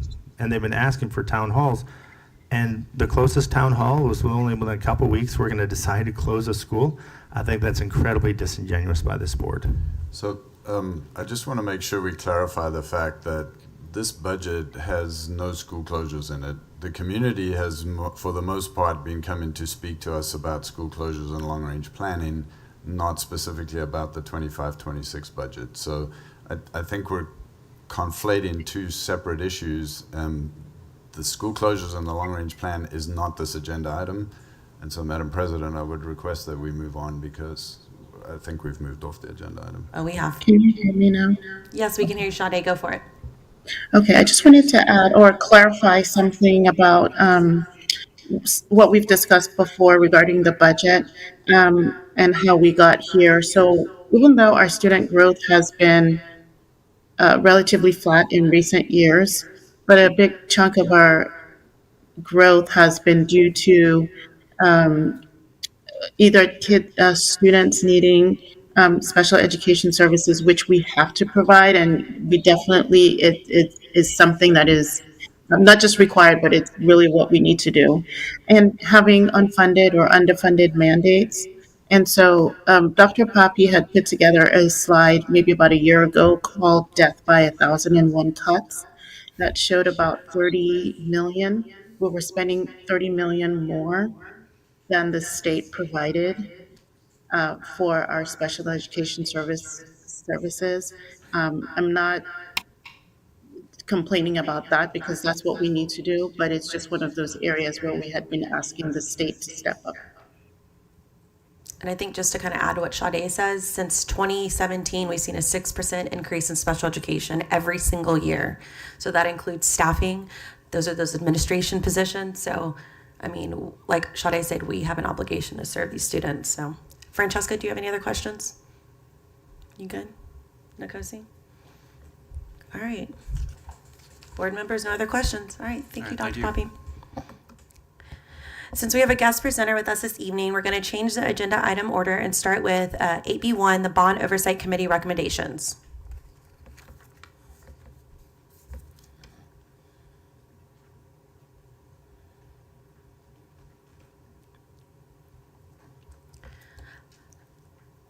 Whenever y'all are ready, take it away. Madam President, members of the board, Dr. Gearing, it's my pleasure tonight to be joined by Dr. Pete Poppy and Jason Miller, but more importantly, John Lux, who serves as the chairperson for the Bond Oversight Committee. And he's going to run through a total of 5 recommendations coming out of the Bond Oversight Committee. We have us over here to help answer any additional questions. So I'm going to hand it over to John. Good evening, Dr. Gearing, Madam President, Trustees. It's a pleasure as always, and I appreciate all your service. I know there's been some difficult times ahead, so appreciate it. But hopefully we can bring a little bit of relief tonight. Hopefully we'll go that. So we'll go ahead.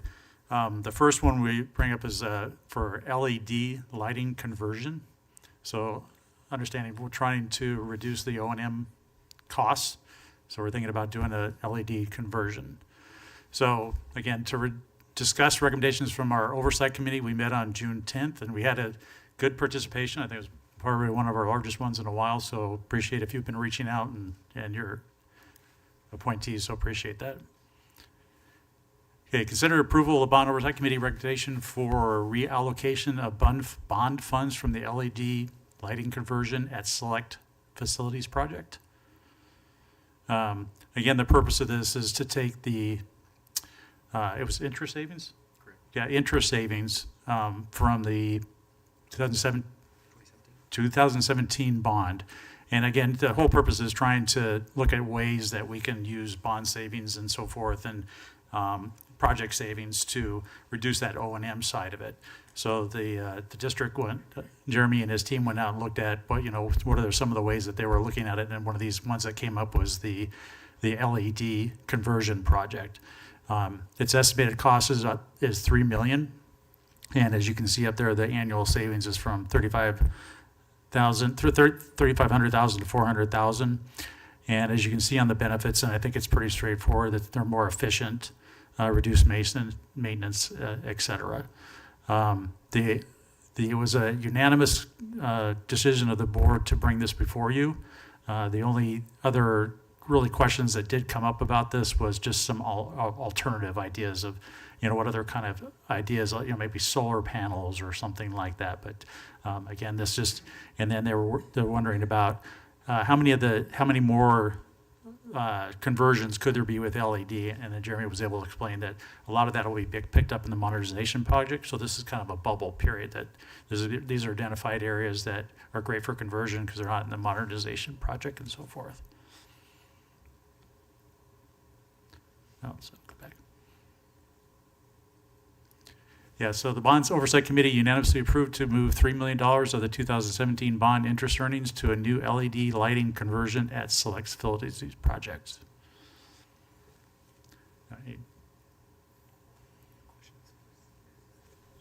Any questions?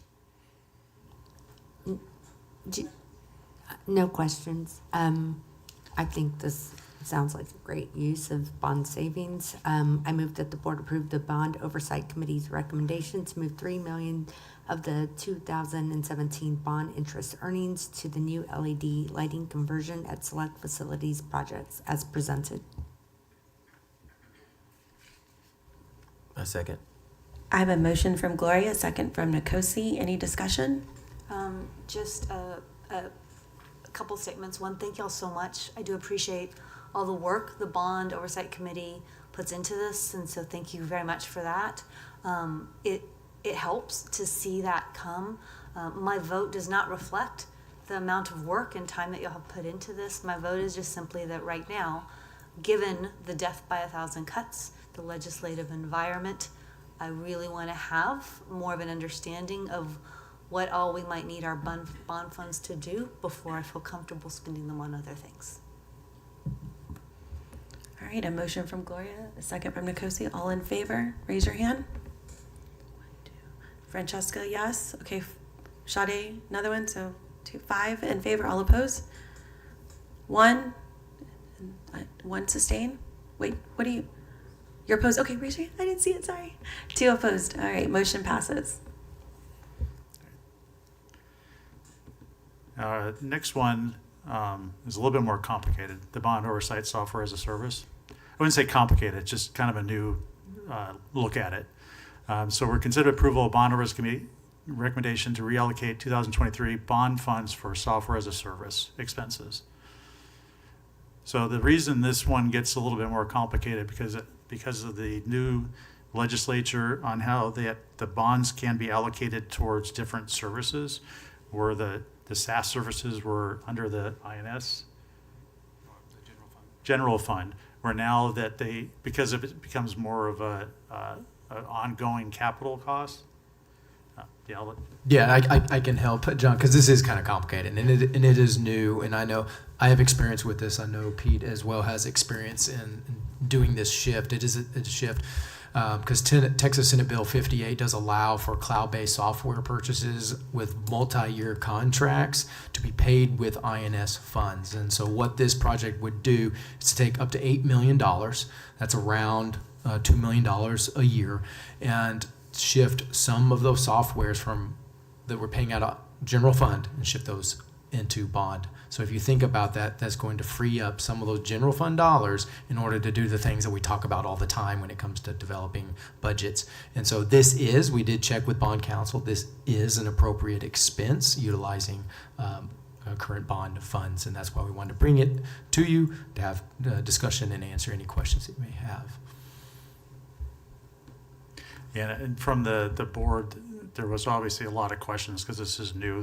They wanted quite a lot of questions on this to make sure and to be able to feel comfortable about doing this.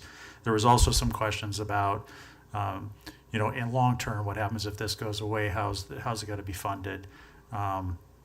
Is there any way to optimize some of the softwares that we're currently doing and so forth? So there was quite a bit of discussion, but it was a unanimous decision with one abstention from this. But it was once we got over the hurdle of this, as Jeremy was saying, that they went to the bond council, and it was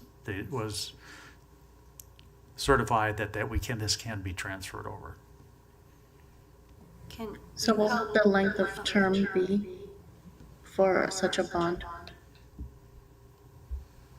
The length of term has to be more than 1 year. So typically, we're looking at 2 to 3 years. We don't want to bind ourselves into software that maybe after 2 or 3 years, it would be something that we wouldn't want to use. Sorry, but I need to clarify. I mean, the bond itself. So this money is savings from the interactive flat panel project. So we have about 8.4 million in there, and we have another line item that's about 750,000. So this will save. This is savings. So we're going to retain about 1.2 million for future interactive flat panel projects or campuses or whatever, and this 8 million is savings from that project. Does that answer your question? No? So let me clarify it. I mean, when we issue that bond for this, how long would that bond term be? Typically, the bonds we would allocate based on the project, I would assume we would minimum be 5-year bond, 3 to 5 year bonds for how long a flat screen would last. So it would be typically 3 to 5 years is what that category would fall under. So that this is funds left over, not left over, but we spent less on that project. So those funds are typically 3 to 5 years is what that fixed asset useful life is. And so we'd be using them for softwares that's going to be right in that 2, 3, 4 year range. So it's very similar, maybe off a little bit, but not excessive. Can you speak towards the discussion on, 170 something apps that are being used that came out of the committee discussion that our teachers are using? Yes, so there's more apps than that. There are several hundred. We've got a separate committee that are going to talk about the applications for curriculum and overall as a district whole view. That work is separate from this. However, my caveat to a lot of the leaders that I'm talking with to gather this information is to just ensure that the items that are going on this list, if this were to get approved, are ones that we're going to keep over the long term, 2, 3, 4 years. Sometimes they switch off, every year and find something different and better. But these ones that we're looking at for this particular recommendation are ones that we've had around for a long time and we'll keep. So does that answer your question? I'm not doing very good at answering questions today. I think what you're telling me is it sounds like there's a committee that is looking at streamlining this to make sure we're not purchasing everything out there. Or you're going to look at making sure we're using efficient use of those dollars. Absolutely, yeah. We're looking at products like Google and Microsoft, things that we are not going to get rid of anytime soon, large purchase items. Okay. And this does not include our earlier discussions. We did leading measures at previous board meetings. We talked about a system to help with our student portfolio. This is not any of that. No, this is not that conversation yet. That is a separate conversation. That's 3 separate conversations now. So this is some of our larger software programs that we run constantly in the district. There's actually very few that will fit in this category. There's, you can put them on 2 hands, I think. The second discussion is around efficiency of how many software programs do we have running district-wide, and can we reduce some of those because we have duplicates and things like that. That's a separate, the second thing that he's going to do. It's not this at all. And then that third conversation is around, do we need something that can data warehouse and do other things? That's a totally different conversation. And this looks like a good conversation here. I appreciate the work the committee did. Again, I'm still just hesitant to approve spending right at this moment any of those bond dollars until we get, we've talked about a workshop or an update on kind of like what are going to be the needs for other bonds. I just don't want to spend all our bond funds down or our bond funds down to a point where when we start talking about repurpose or allocation that we're unable to do it. So I'm concerned, and I don't know what I would need to help yet. I'm hoping the district will give me, we can continue keep some discussions to find that point. So, but thank you all for your work. My vote no is not against that. I don't think these aren't good ideas, that I don't think y'all did good work. It's Absolutely. just, I'm still wanting to know kind of in our current environment. So, thank you. And I do want to point out that, I know you wouldn't have had a chance to look at it yet, but I think we did put out some documents today that will help. We've added some columns to those big spreadsheets that line out the bonds for the 17, 23, and I missed ones. 21. And then, so how does this impact the INS, excuse me, not INS, M&O? So did you say that 2 million per year could potentially be shifted to this? Our early preliminary efforts were up to 2 million per year over for the next 3 to 4 years. I think the Bond Oversight Committee approved up to 8 million over the next 3 years, if I remember correctly, or it could be 4 years. But we were looking at approximately 1.5 to 2 million per year to help us transition over these next 2 or 3 years as we have these budget discussions to help us get to the point to where we can get lower to that 3% or lower, just as we it just takes time to have these discussions. So this is just kind of an opportunity to help us transition while either A, we determine that this is a process forward in future bonds. If we want to have that, that's want to be our philosophy, that will be decided. If that's decided not, then that gives us that 3 years to wean things off and to really look at. If we have 1,000 softwares making this number up and we only need 850, then we scale down to 850, and that frees up money on the general fund side. So that's what it does. These are items that we're spending currently out of the general fund that are eligible to be paid for out of bond funds. And so we're asking to move those over to free up that money to help us make the 4.5% threshold and then help us with further reductions or while we transition during this process. Yeah, and that's, thank you for that question. That's a huge help to the M&O side. It's part of the reason that we can bring you the budget that we have tonight under the 4.5%.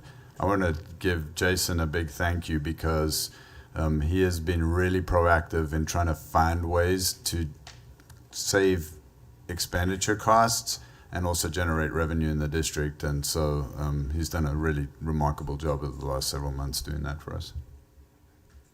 If we buy this, do we get the software? Like, do we own it? So we have the software already. We're already using what we're proposing to put on the list. This is just outside of the box thinking. There are 3 other local school districts that are doing this same thing as well to save on their general budget. So we already use the software, so this is a licensing fee? It's all licensing. It's required to be cloud software based on Bond Council's recommendation. So Paul, just to make sure you understand, this is existing software that we already pay for in the district. All we're doing is moving the cost from one fund to a different fund.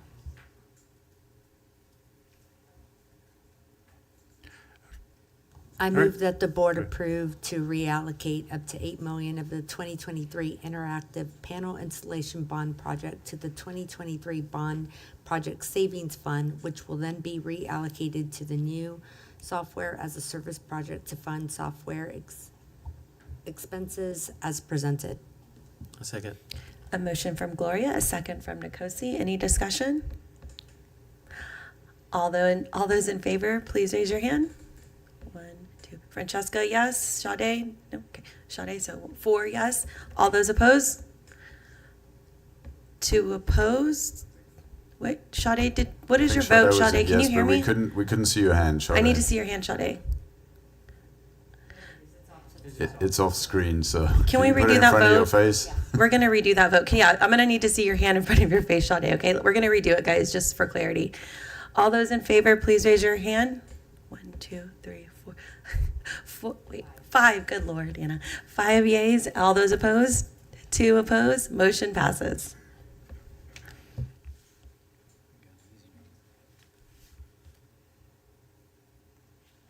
Okay, our third that we're bringing up is, are we out of order or is it? We'll just go ahead. Okay, so the next one is for a construction management audit.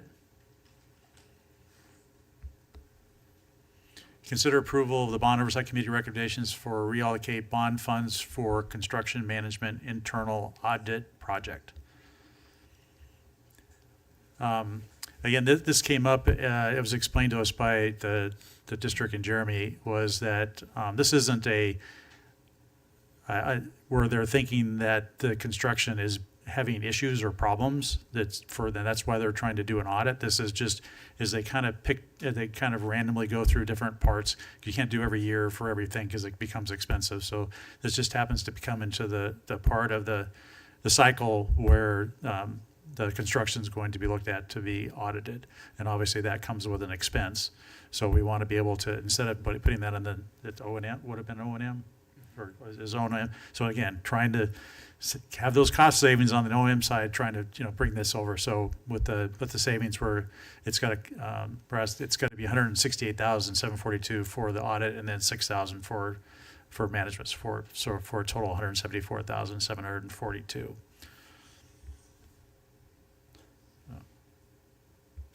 Any questions, board members?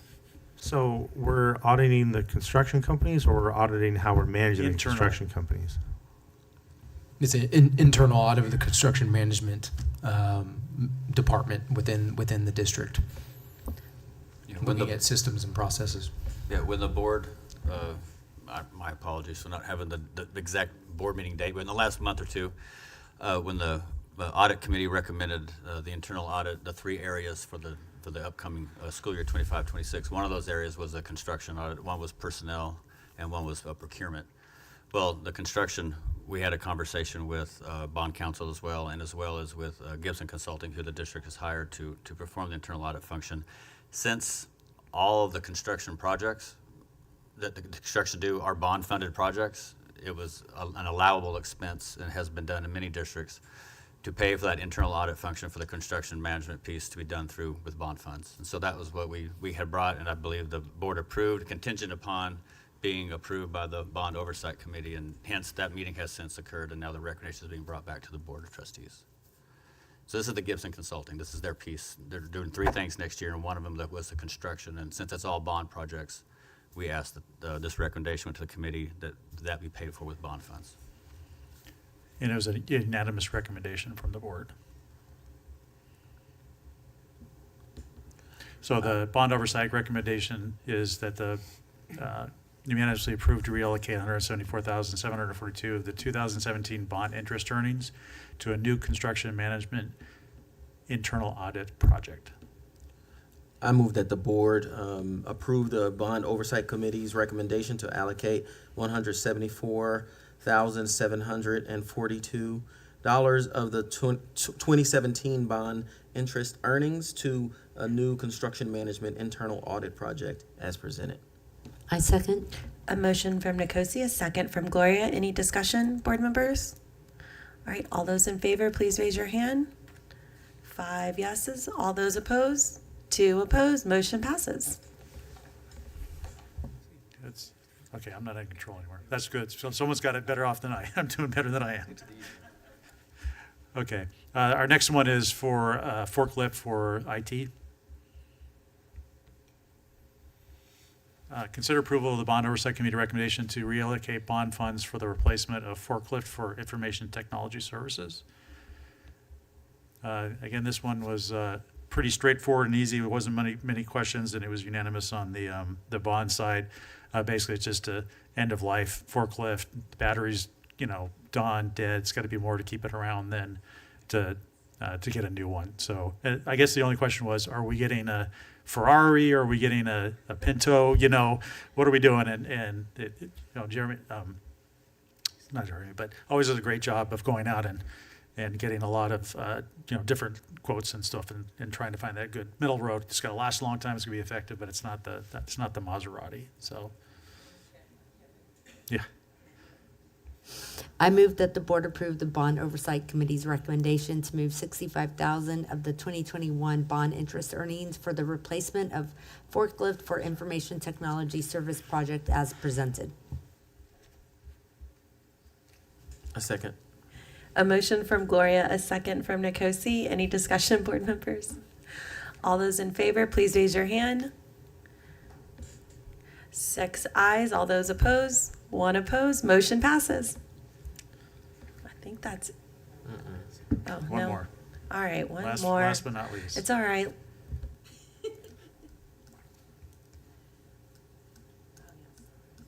Okay.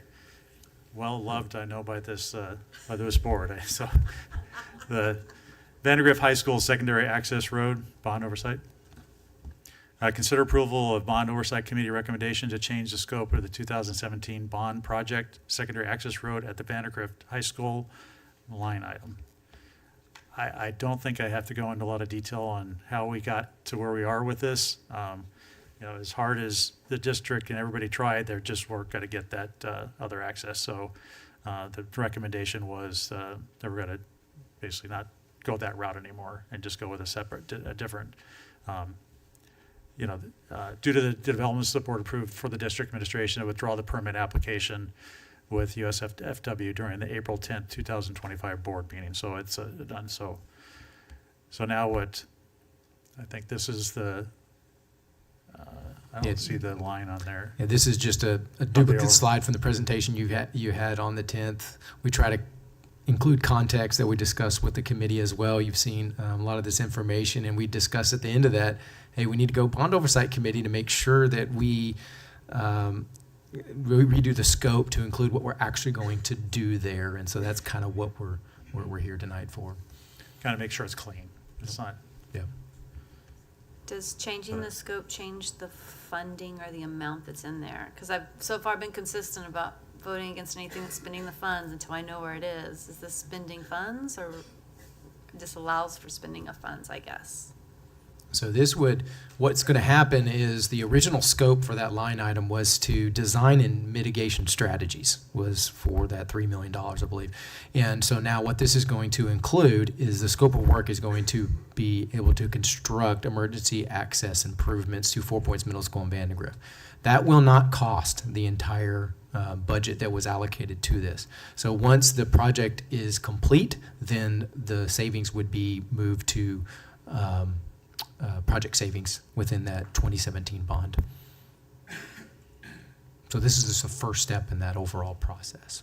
This will not cost any additional money than what was allocated to the original project. And once that project's complete, then that will go back to Bond Oversight Committee to move it to project savings, correct? Yeah. And then we'll have more information, and I can start getting involved that way. So when I'm looking at the recommended motion, there's no funds that are changing with this one. We're not reallocating funds on this one. Okay. We're just cleaning up the line items and so forth. Because I still plan to vote no on reallocating bond funds or spending bond funds. This doesn't give you permission to spend them yet either, right? It just changes the scope? Yes, it changes the scope to include the work that will be done to make these improvements that we discussed in April 10th. And then at some point, we'll bring them a GMP for that project to spend these funds? It's not necessarily a GMP tied to a project like this. So it would be I think minimal to scope. answer her question, once you allocate these funds, it allows us to go ahead and do these projects this way? Correct, yep. And then we can Does that make expense and get sense? contracts in place. Yeah.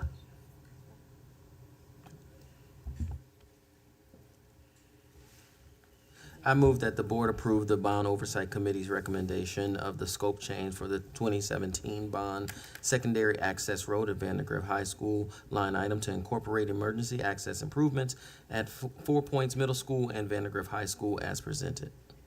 I second. A motion from Nicosia, a second from Gloria. Any discussion, board members?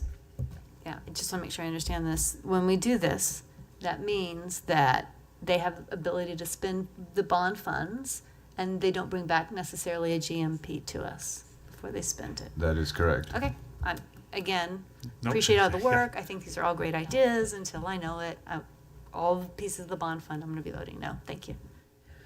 All those in favor, please raise your hand. 6 ayes. All those opposed? 1 opposed. Motion passes. Thank y'all so much. Appreciate it. All y'all's work, and thank you, bond steering committee members, for showing up. Appreciate it. All right, board members, we're going to do a 10-minute break. 10 minutes, and we'll be back.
We have returned back from the break, and now we will look at our consent agenda. Board members, we're at consent agenda. I need some action, motion, something here.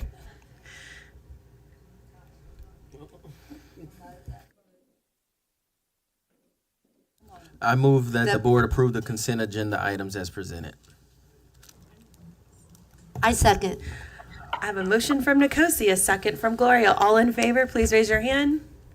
7 ayes, motion passes. Thank you, board. And now we're going to head to the superintendent's report. Dr. Gehring, you're up. Come on, y'all, I'm trying to steer y'all. I haven't made a motion in 2 years. I'm so proud of you. All right, thank you, Madam President. Second. Can you turn your mic off, please? Thank you. All right. Very exciting news. I did mention this before, but it's now official that Vandergrift High School is the Lone Star Cup winner for 6A for 2025. And not quite as we predicted, but Cedar Park High School was leading at the last measure and dropped down to tied third place. Still phenomenal performance by Cedar Park High School in 5A. We wanted to thank the community again for passing the bond in May of 2023. We have a lot of that work happening all at one time now. So Jeremy and his team are extremely busy making sure that our summer bond projects are on track. And so we want to run through just a few of those with some visuals just so that you can get an understanding of what some of these improvements are to our safe and innovative learning environments. So at Running Brushy Middle School, we have a modernization project. So of course they're doing HVAC work there as well as floors and paint. New furniture will come as they're done, and so right now there's demolition underway in the library, the cafeteria, the band room, the dance room, and more as crews get ready for the next phase of construction. They've already been doing a lot of this work during the year in different phases, but now, of course, in the summer they're able to do those main areas because there are no students in the building. Baghdad Elementary is another one that's in a modernization project. Here you can see some of the HVAC work being done. This touches every single classroom on the campus, and so that will be a complete renovation of that building. Vista Ridge High School is another one that's been in process. I want to remind you that we're doing the high schools a little differently. This time it used to be that we only did work in the summer in the high schools. Now we're doing some of that work during the school year. And our staff and our students have been amazing at helping us as they move into portables and back into the building again during this entire process. Our 2 performing arts centers in the district are both being renovated. This is Don 2 Performing Arts Center, which is at Leander High School. Of course, this is going on in conjunction with the work that's going on for the master plan at Leander High School as well. And this will help separate out the pack from the rest of the high school.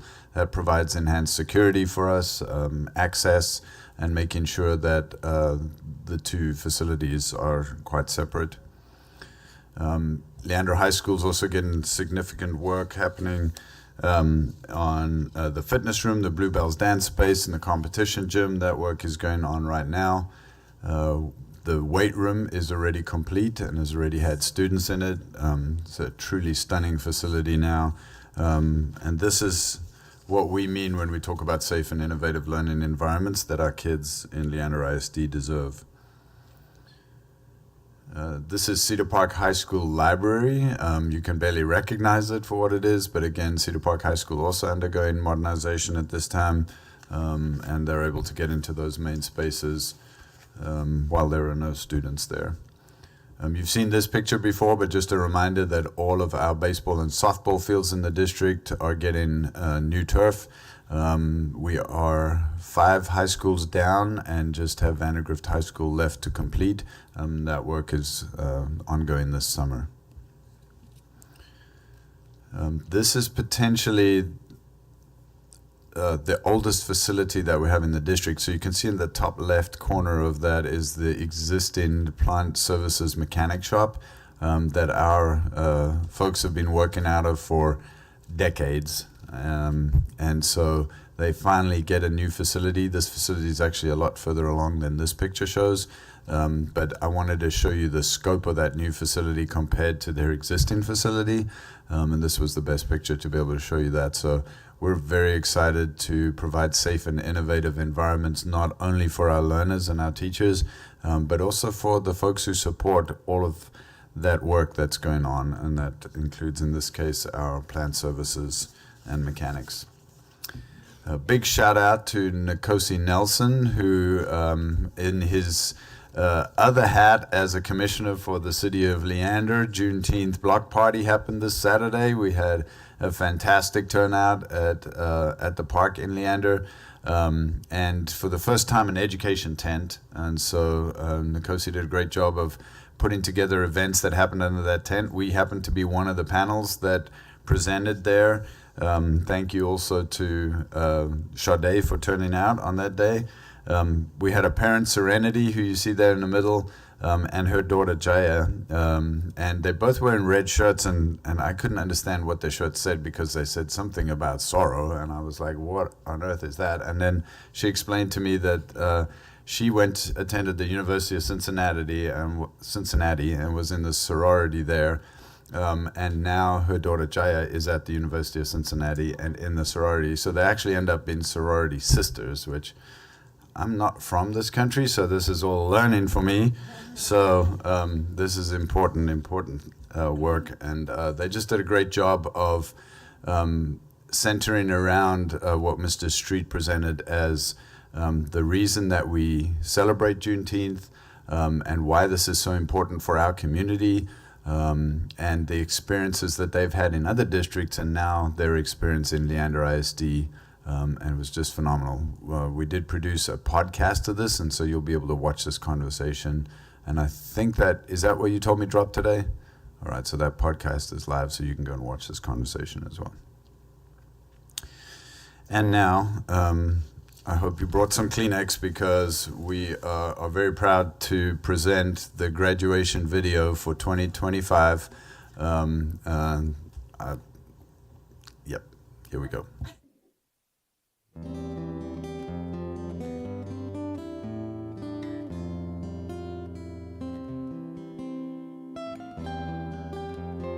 We want to begin a tradition that others will live up to.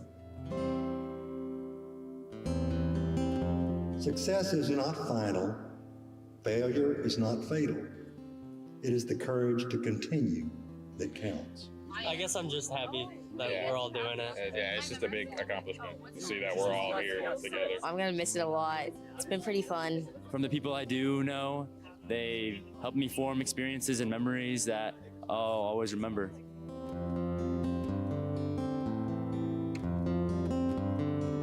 I'm very excited. I feel very proud of myself, and yeah, I can't wait to graduate.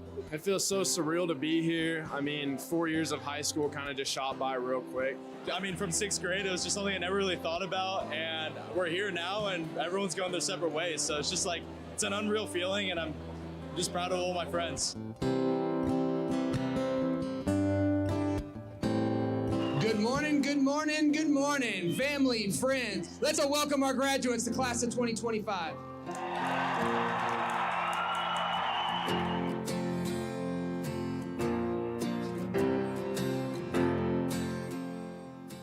I told myself I wouldn't get nervous, but here we are, I guess. Our 4 years together were ours to define, and define them we did. For many of us, that definition was procrastination, but hey, we made it.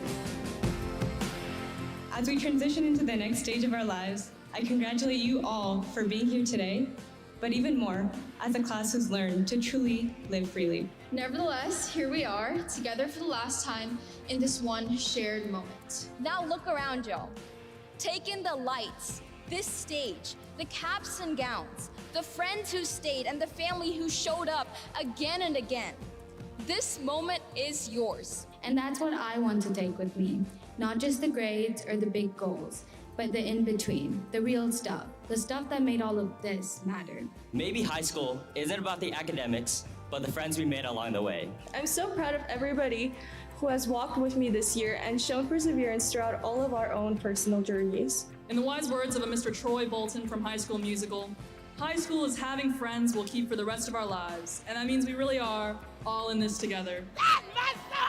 And to my parents, thank you for your unwavering support and the countless sacrifices that helped me become the person standing here today. Not only have they seen all my crash outs, but they've stuck with guiding me back to being stable every single time. Thank you for caring for me so unconditionally, for making me chai every morning, and for building a home where I could truly thrive. I will always be grateful for the opportunities you have given me and the values you have raised me with. You were always my safe space and supported my passions no matter what. We celebrate not just an ending, but a new beginning. Each graduate here has been equipped with the skills and spirit to take on whatever comes next. Woo! We got it done, baby, let's go! 4 years may seem like a long time, especially for a handshake and a piece of paper. But it sure goes by fast, and soon you'll find yourselves in the future. You're ready to take on new challenges, chase your dreams, and build the life that you imagine. My fellow graduates, take a moment to think about who you are, what you care about, and who you want to be. Make the change. Be the change. You get one lifetime, so make it count. We're all gonna leave this building, not as just the class of 2025, but as the next generation of leaders, dreamers, and doers. Be bold. Be willing to dream, to risk, to grow. Because failure isn't the opposite of success. It's a step towards it. Congratulations, class of 2025! Woo! All right, let's give one more hand to the class of 2025.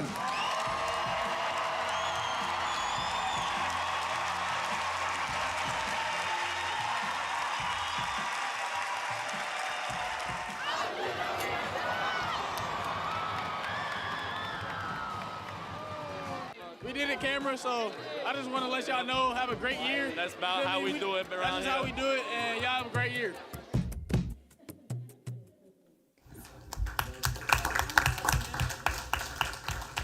So a huge shout out to SER and the team for just doing an incredible job. They make that look easy, but we watched every minute of every graduation, how much work they had to do to get that done. So thank you and congratulations to the class of 25. If I take any questions. Board members, any questions? No questions. Thanks, Dr. Gehring. All right, board members, we're going to move to 8A1, the Legislative Committee update. Trish, that's all you. Take it away. All right, we'll start with next slide, slide 2. And I'll say that this update provides a high-level spotlight of key legislative items, and I just cannot emphasize this enough. It is not an exhaustive list of all the bills.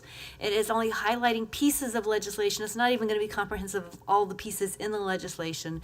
But this was meant and taken from kind of that baseline. We're at the TASB SLI, Texas Legislative Learning, so we use that. And so that's kind of the information that was gathered there from the staff, the presentations, things we've done. This is the list. Guarantee you, I have oversimplified this. It's not final, not finished. It is still in project. Okay, now that I've still work in project. Now that I've got the caveat out of the way, I'll go to the next part. So yeah, if you look here up at the top, to start, there were over 8,000 bills that were filed this legislative session. A significant number of those bills actually infected public education either directly or indirectly, and just over 1,000 bills actually made it to the governor's desk. So that just lets you know the process is that not everything that's filed passes. There's a smaller number that passes. Our guiding framework, if you look there at the second part, throughout the session, we aligned our work with the legislative priorities established through the community input and listening sessions prior to the session. We appreciate Angela Hodges for spearheading the listening roundtables and to all those in our community who participated. While we saw movement on several priorities, including special education, school safety, and educator pay, other initiatives saw less progress. So next, what happened during the session? Well, we've already had some of these discussions, and you'll notice the small print. What happened to the basic allotment? Remember we were saying this is the place where we needed like a approximately $1,000 increase to be able to see really the impacts of inflation, to maintain all the good work that's been done. Well, we got a $55 increase, but that was actually made possible in a large part by repurposing the golden penny yield. Staff, $3.7 billion was included for teacher compensation, as we discussed earlier, but that was flow through, so it goes directly to teachers. An additional $500 million will be allocated for raises for non-administrative staff. And you also heard about something called the ABC allotment. It's $1.3 billion overall for all the districts. It was intended for rising fixed costs, things like fuel, insurance, but likely we're going to see it get absorbed by increases in TRS contributions. So it will limit, the ABC will be limited in impact. Also in HB2, free pre-K for teachers, which is great. It's a great way to show our teachers we value them. However, the implementation of such a program has operational and financial implications that were not considered during the decision-making process. So we're still going to be following and working through how this rolls out. School safety. Y'all heard that earlier. 1.5 million was added to the 1.1 million. So yay, total of 2.6 million until you look at our actual need being 4.5 million. So it leaves a delta. Notice the word delta. We're going to hear that a lot. The hold harmless language was removed. We'll cover that delta on the next slide. So when you hear $8.5 billion went to public education, it's important to know a bit about how this gets divided. So when you look at the very bottom of the slide, there were things in here that, like, just highlighting a few things that we're not going to be accessing. Like, we're not going to access the $200 million for charter facilities. We won't access the $300 million for small and mid-sized districts. So it's just important when you hear that 8.5 to know, kind of put it in a frame of reference. All right, next slide. The financial impact on our districts and classroom. LISD is not going to receive the hold harmless, which we just discussed quite extensively. So I will say, as a result of this, we will lose $10 million at this time unless there is some sort of intervention, which Pete Pape mentioned earlier. The total revenue will be $2 million lower than before HB2, despite we saw increases in other places. This will impact the classroom. We will do everything we can, of course, to minimize the impact on the classroom. We will continue to search for ways to increase revenue, and we will continue to consider expenditure reductions for 26, 27. We've already talked about this and started. It is not going to be an easy discussion.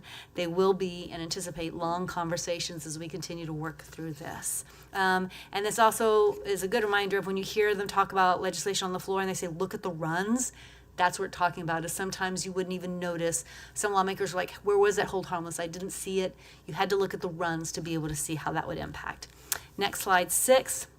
Special education. Anna worked with other trustees on these bills as well. And so it's just a great example of networking, working with our Central Texas area, and just presented them at SLI. So she even did a presentation on this. So she's the expert, and would love to probably dig in this longer than time I have. So I will say this area is where I feel we saw actually the largest movement. I think more work, though, does need to be done, and I got that from Anna's presentation. Funding will increase, and the state is transitioning to a service intensity model, but it will be in year 2 of implementation when you see that. The state will also provide $1,000 per evaluation, up from previous funding, so that it is increased, but evaluations typically cost $3,000 to $5,000. So again, our word, there is a delta there as well. We'll move on to the next slide. Education savings accounts. You did see $1 billion allocated for ESAs. Provides approximately $10,000 per student. And at the TASB meeting, it was clearly pointed out that about $30,000, it could go up to $30,000 for students with disability. Details are still being sorted. So again, this is all draft discussions. Public schools are required, though, to perform evaluations for. We know they perform evaluations, but now they need to provide the evaluations for ESA eligibility. And that does include even for non-enrolled students, as always. But with ESAs now in the mix, there's a thought, if this increased in evaluations, how would it impact? Is it going to impact in volume? Is it going to be a strain on our resource and our staff? And you can't prioritize. You can't say, well, public education students first. Also at TASB, and also at the TASB conference, it was noted that remediation is going to be offered to the students who come back from ESA. Again, actually, there's a lot more detail on this. It's like you get a small bump in the weight because it anticipates you'll need to do some type of something. Again, still working on the details and clarity from TEA, just things that make you go, huh. Moving on to the next slide, 8. Property tax exemptions passed.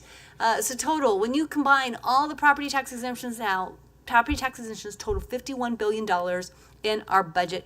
Y'all, that's about 20% of our state budget. This is really important, and this will impact future fundings, the future funding discussions. So as the legislature moves, if they change exemptions that they allow on certain things, it might impact our future funding discussions for facilities and operations, including staff salaries. And I'm sorry, there is a typo there. It's not 84, it's 88% of our current budget.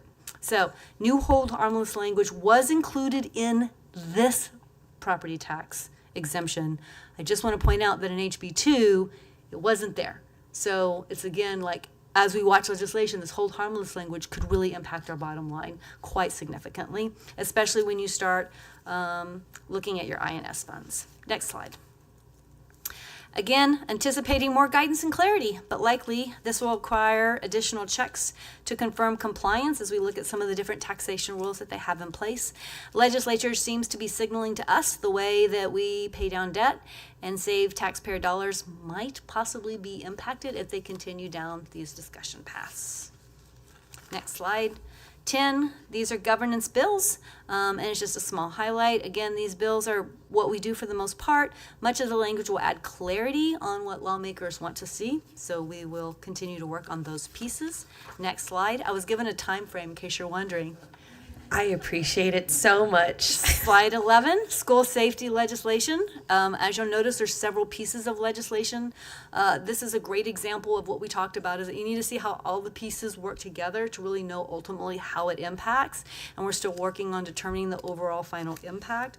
But you can see, next slide, on slide 12, that there was still going to be a need, based on information all coming from our legislature, still a need to continue to build the police department, and there will be increased requirements for emergency management team, which we will work on to enhance our safety and secure environments, and there will continue to be drills. Next slide. All right, parental rights legislation also passed. Legislation that focused on parental rights, addressing our grievance processes. It also prohibits DEI activities, while noting in this section that nothing can limit or prohibit collection, monitoring, or reporting of data, or limit or prohibit a district from analyzing school-based causes and taking steps to eliminate unlawful discriminatory practices as necessary to address achievement gaps described in the Texas Education Code. Bottom line, the district does acknowledge parents' rights, and like you see it in our core beliefs and numerous places in policy, but TEA rules and guidelines, and SBOE is going to be doing training, so this may lead to more impacts, and as we continue to move forward, we will be updating y'all. Yep, we're still going. Slide 14. There are even more initial things to see, and these are even more initial than the other initial. So, slide 15, SB 13 addresses library books. Texas State Library and Archives Commission, TSLAC, will be establishing and providing more information on library content, excluding indecent or profane content. Other bills, such as CCMR, and there's another bill that requires the commissioner to create a standardized method of calculating a GPA. So I'm just pointing out a few things on the slide, since I'm now starting to run behind schedule, and I know Anna promised to cut my mic. Slide 16. A new cell phone policy will require devices be off during the school day. Right now, we are reading this as all communication devices, so it's not just cell phones. It will be Apple Watches. It may also possibly be, well, I think the language in the bill says tablets. We'll see how that plays out. So there are some exceptions, but we're still waiting for more details on how this is actually going to be implemented. And it's anticipated to be implemented this school year. So we'll see what happens. The posting of 10 Commandments is now mandated with specific guidelines on language and size and look. And then, next page, slide 17. There's still more to process. There are more bills there that impact a school day. I will point out that SB 207 addresses mental health. We've talked about that as a board. And that was also in our legislative priority discussions as an excused absence for medical appointments. All right, next slide. Slide 18. I am now to next steps and what's next. I told you I'd get through it. I left a lot on the table, y'all. We currently are awaiting detailed guidance from TEA, from TASB, from SBOE, from TSLAC. Any agencies that were impacted in this bill process have to go through the rulemaking process to get us rules and guidelines. Some items will come out quickly, like we saw with teacher compensation. They've gotten out some initial updates to us. There are going to be others, such as school safety initiatives, or even like we saw, the special education changes. Those are going to be rolled out with more details at a later time. Things to know. Our policy committee on the board will continue to receive policy updates for further vetting. We're going to bring that back before the full trustee body in a properly posted meeting to consider adoption. And any bills that we talked about in any of this draft, not all, not comprehensive, please, it's a work in process, legislative discussion, any bills that were not signed by the governor could still be vetoed by the governor, including any items in the budget until June 22nd.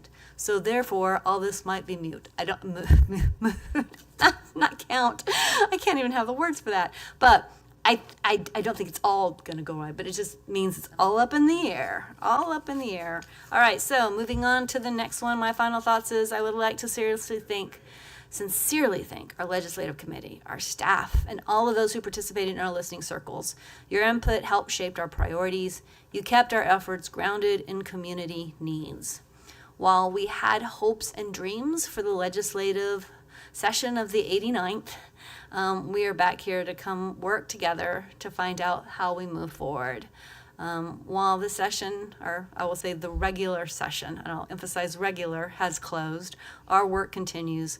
We'll remain engaged and work to provide periodic updates as needed. Thank you so much, Trish. That was pretty impressive. Board members, any questions? I know that's a lot to take in. I have a question. Francesca? Trish, for SB 12, it describes prohibiting what they are calling DEI activities in schools. We have a number of student organizations that are important to our students for a variety of reasons. These are held before school hours. Are they still going to be held?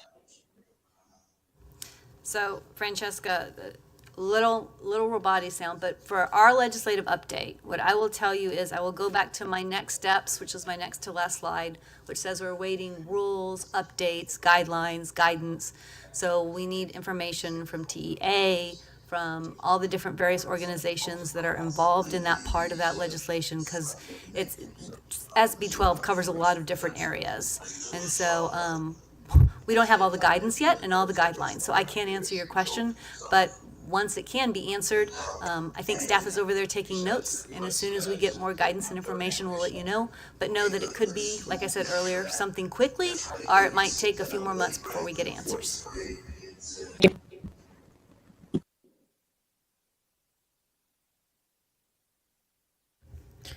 All right, board members, any other questions? No? Trish, thanks so much for the update. You've been so tuned in, been very great about being the committee chair for the legislative committee. It's made a huge difference, and I just want to say thank you for pushing me, pushing the committee, and pushing this board to really put that advocacy at the front, because it's huge. It's huge. So thank you so much. Thanks for staying under 15 minutes. All right, board members, we are going to remove 8B2, the consider approval of efficiency audit. We will not be looking at that agenda item tonight, so please cross that off. And now we're going to go straight into 8B3, discussion of the 2024-2025 budget projections report.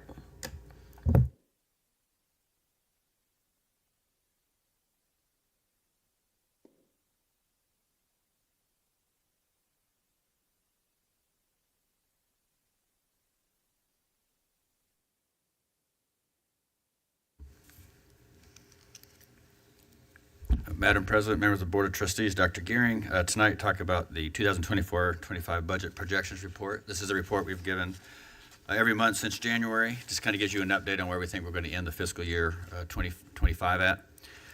Just real briefly, we are hovering right at that 23.148 million is where we think our expenditures will exceed our revenues. Included in that as a revenue is that $4 million in SHARs.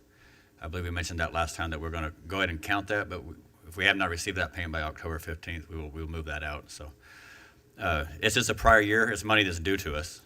It's just because we appealed the current year, that kind of puts everything, they freeze everything until that appeal process is completed. And I don't have a timeline on that date. But other than that is what we're looking at, kind of right in line with what we've presented to the board probably the last 2 or 3 months. Like I said, each month gets a little more accurate.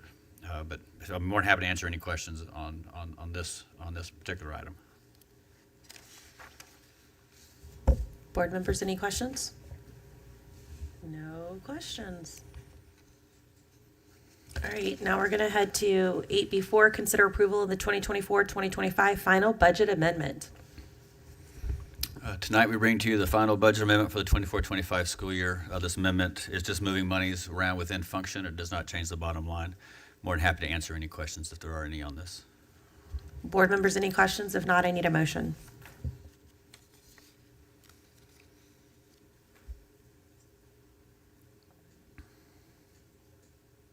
I move the Board of Trustees approve the final budget amendment for the general operating, child nutrition, and debt services fund for 24-25 as presented. Second. I have a motion from Nicosia, a second from Trish. Any discussion, board members? All those in favor, please raise your hand. 7 ayes, no nays, motion passes. Now we're going to go to consider approval of the 2025-2026 accelerated instruction budget. It's moments like this where you realize how fast time flies, because this happened in the 83rd legislative session. We just finished the 88th, so that's 10 years ago. But House Bill 5, back in the 83rd legislative session, required districts to set aside a certain amount of money for accelerated instruction based on number of students that had failed the state examination. So we have set aside, in compliance, we have set aside $289,051 of funds, particularly comp ed funds, which is being interesting because in House Bill 2, it just passed, we no longer have a compliance spending requirement on comp ed. But we have, to be in compliance with the Texas Education Code 280217, we have set aside these funds. These funds will be used to help students with after-school tutorials, accelerated instruction, et cetera. And as always, if there is a greater need than that, then we will meet and move monies around where needed, but this is the amount that is required to at least minimum to be set aside. And this is, you'll notice this is the agenda item prior to the adoption of the budget. So we bring this to the board to be approved prior to the adoption of the 25-26 budget. So we're letting you know that this money has been set aside, line item specifically for this purpose in the 25-26 budget. More than happy to answer any questions on this. You need a vote on this, right? I believe so. Okay. I move that the Board of Trustees approve $289,051 of the 2025-2026 proposed budget to be utilized for additional accelerated instruction in the 2025-2026 school year to comply with the requirements of House Bill 5 from the 83rd legislative session. I second. A motion from Trish, a second from Gloria. Any discussion, board members? All those in favor, please raise your hand. 7 ayes, no nays, motion passes. Now we're at 8B6, consider adoption of the 2025-2026 budget. Well, as you recall, earlier this evening, we had the public hearing on the 25-26 budget, so I'll give you a very brief recap. The board is required to adopt or approve the 3 budgets by function, so we're asking for the general fund operating budget, which includes gross revenues of $460,647,784 with expenditures of $481,230,162 and other uses transfers of $350,000, resulting in overall deficit of $20,232,378. The proposed debt service budget is break even or balanced, and the child nutrition budget has a deficit of $2.109830 million, which is part of the excess fund balance spend plan as filed with the Texas Department of Agriculture.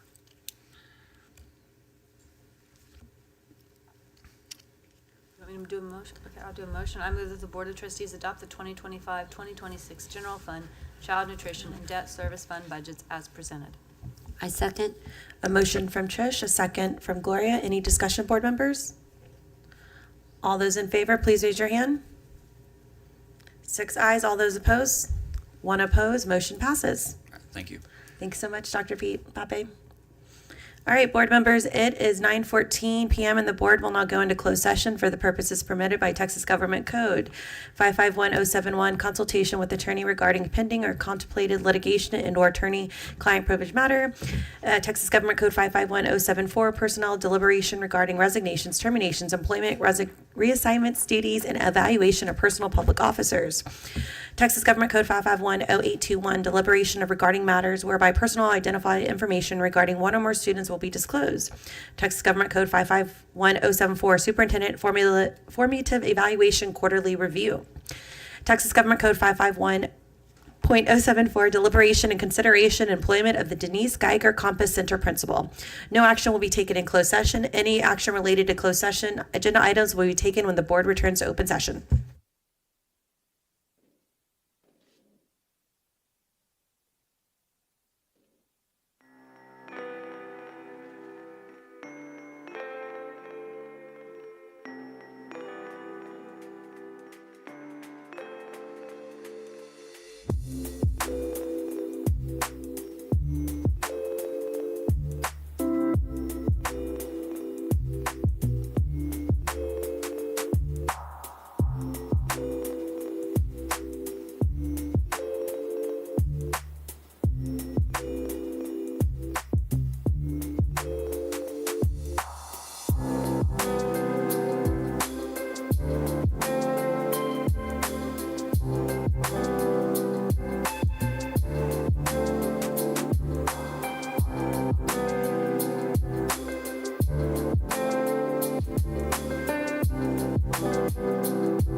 It is 9:55 p.m. and the board is returning to open session. Board members, do you have any motions related to closed session agenda items? I move that the Board of Trustees accept the recommendation of Justin Pine for principal one-year probationary employment contract for personnel additions as presented in accordance with the salary scale policies and contract of Leander Independent School District for the 2025-26 school year. Second. We have a motion from Gloria, a second from Trish. Any discussion, board members? All those in favor, please raise your hand. 7 ayes, no nays, motion passes. It is 9:55 p.m. and having no further business, this meeting of the Leander ISD Board of Trustees is adjourned.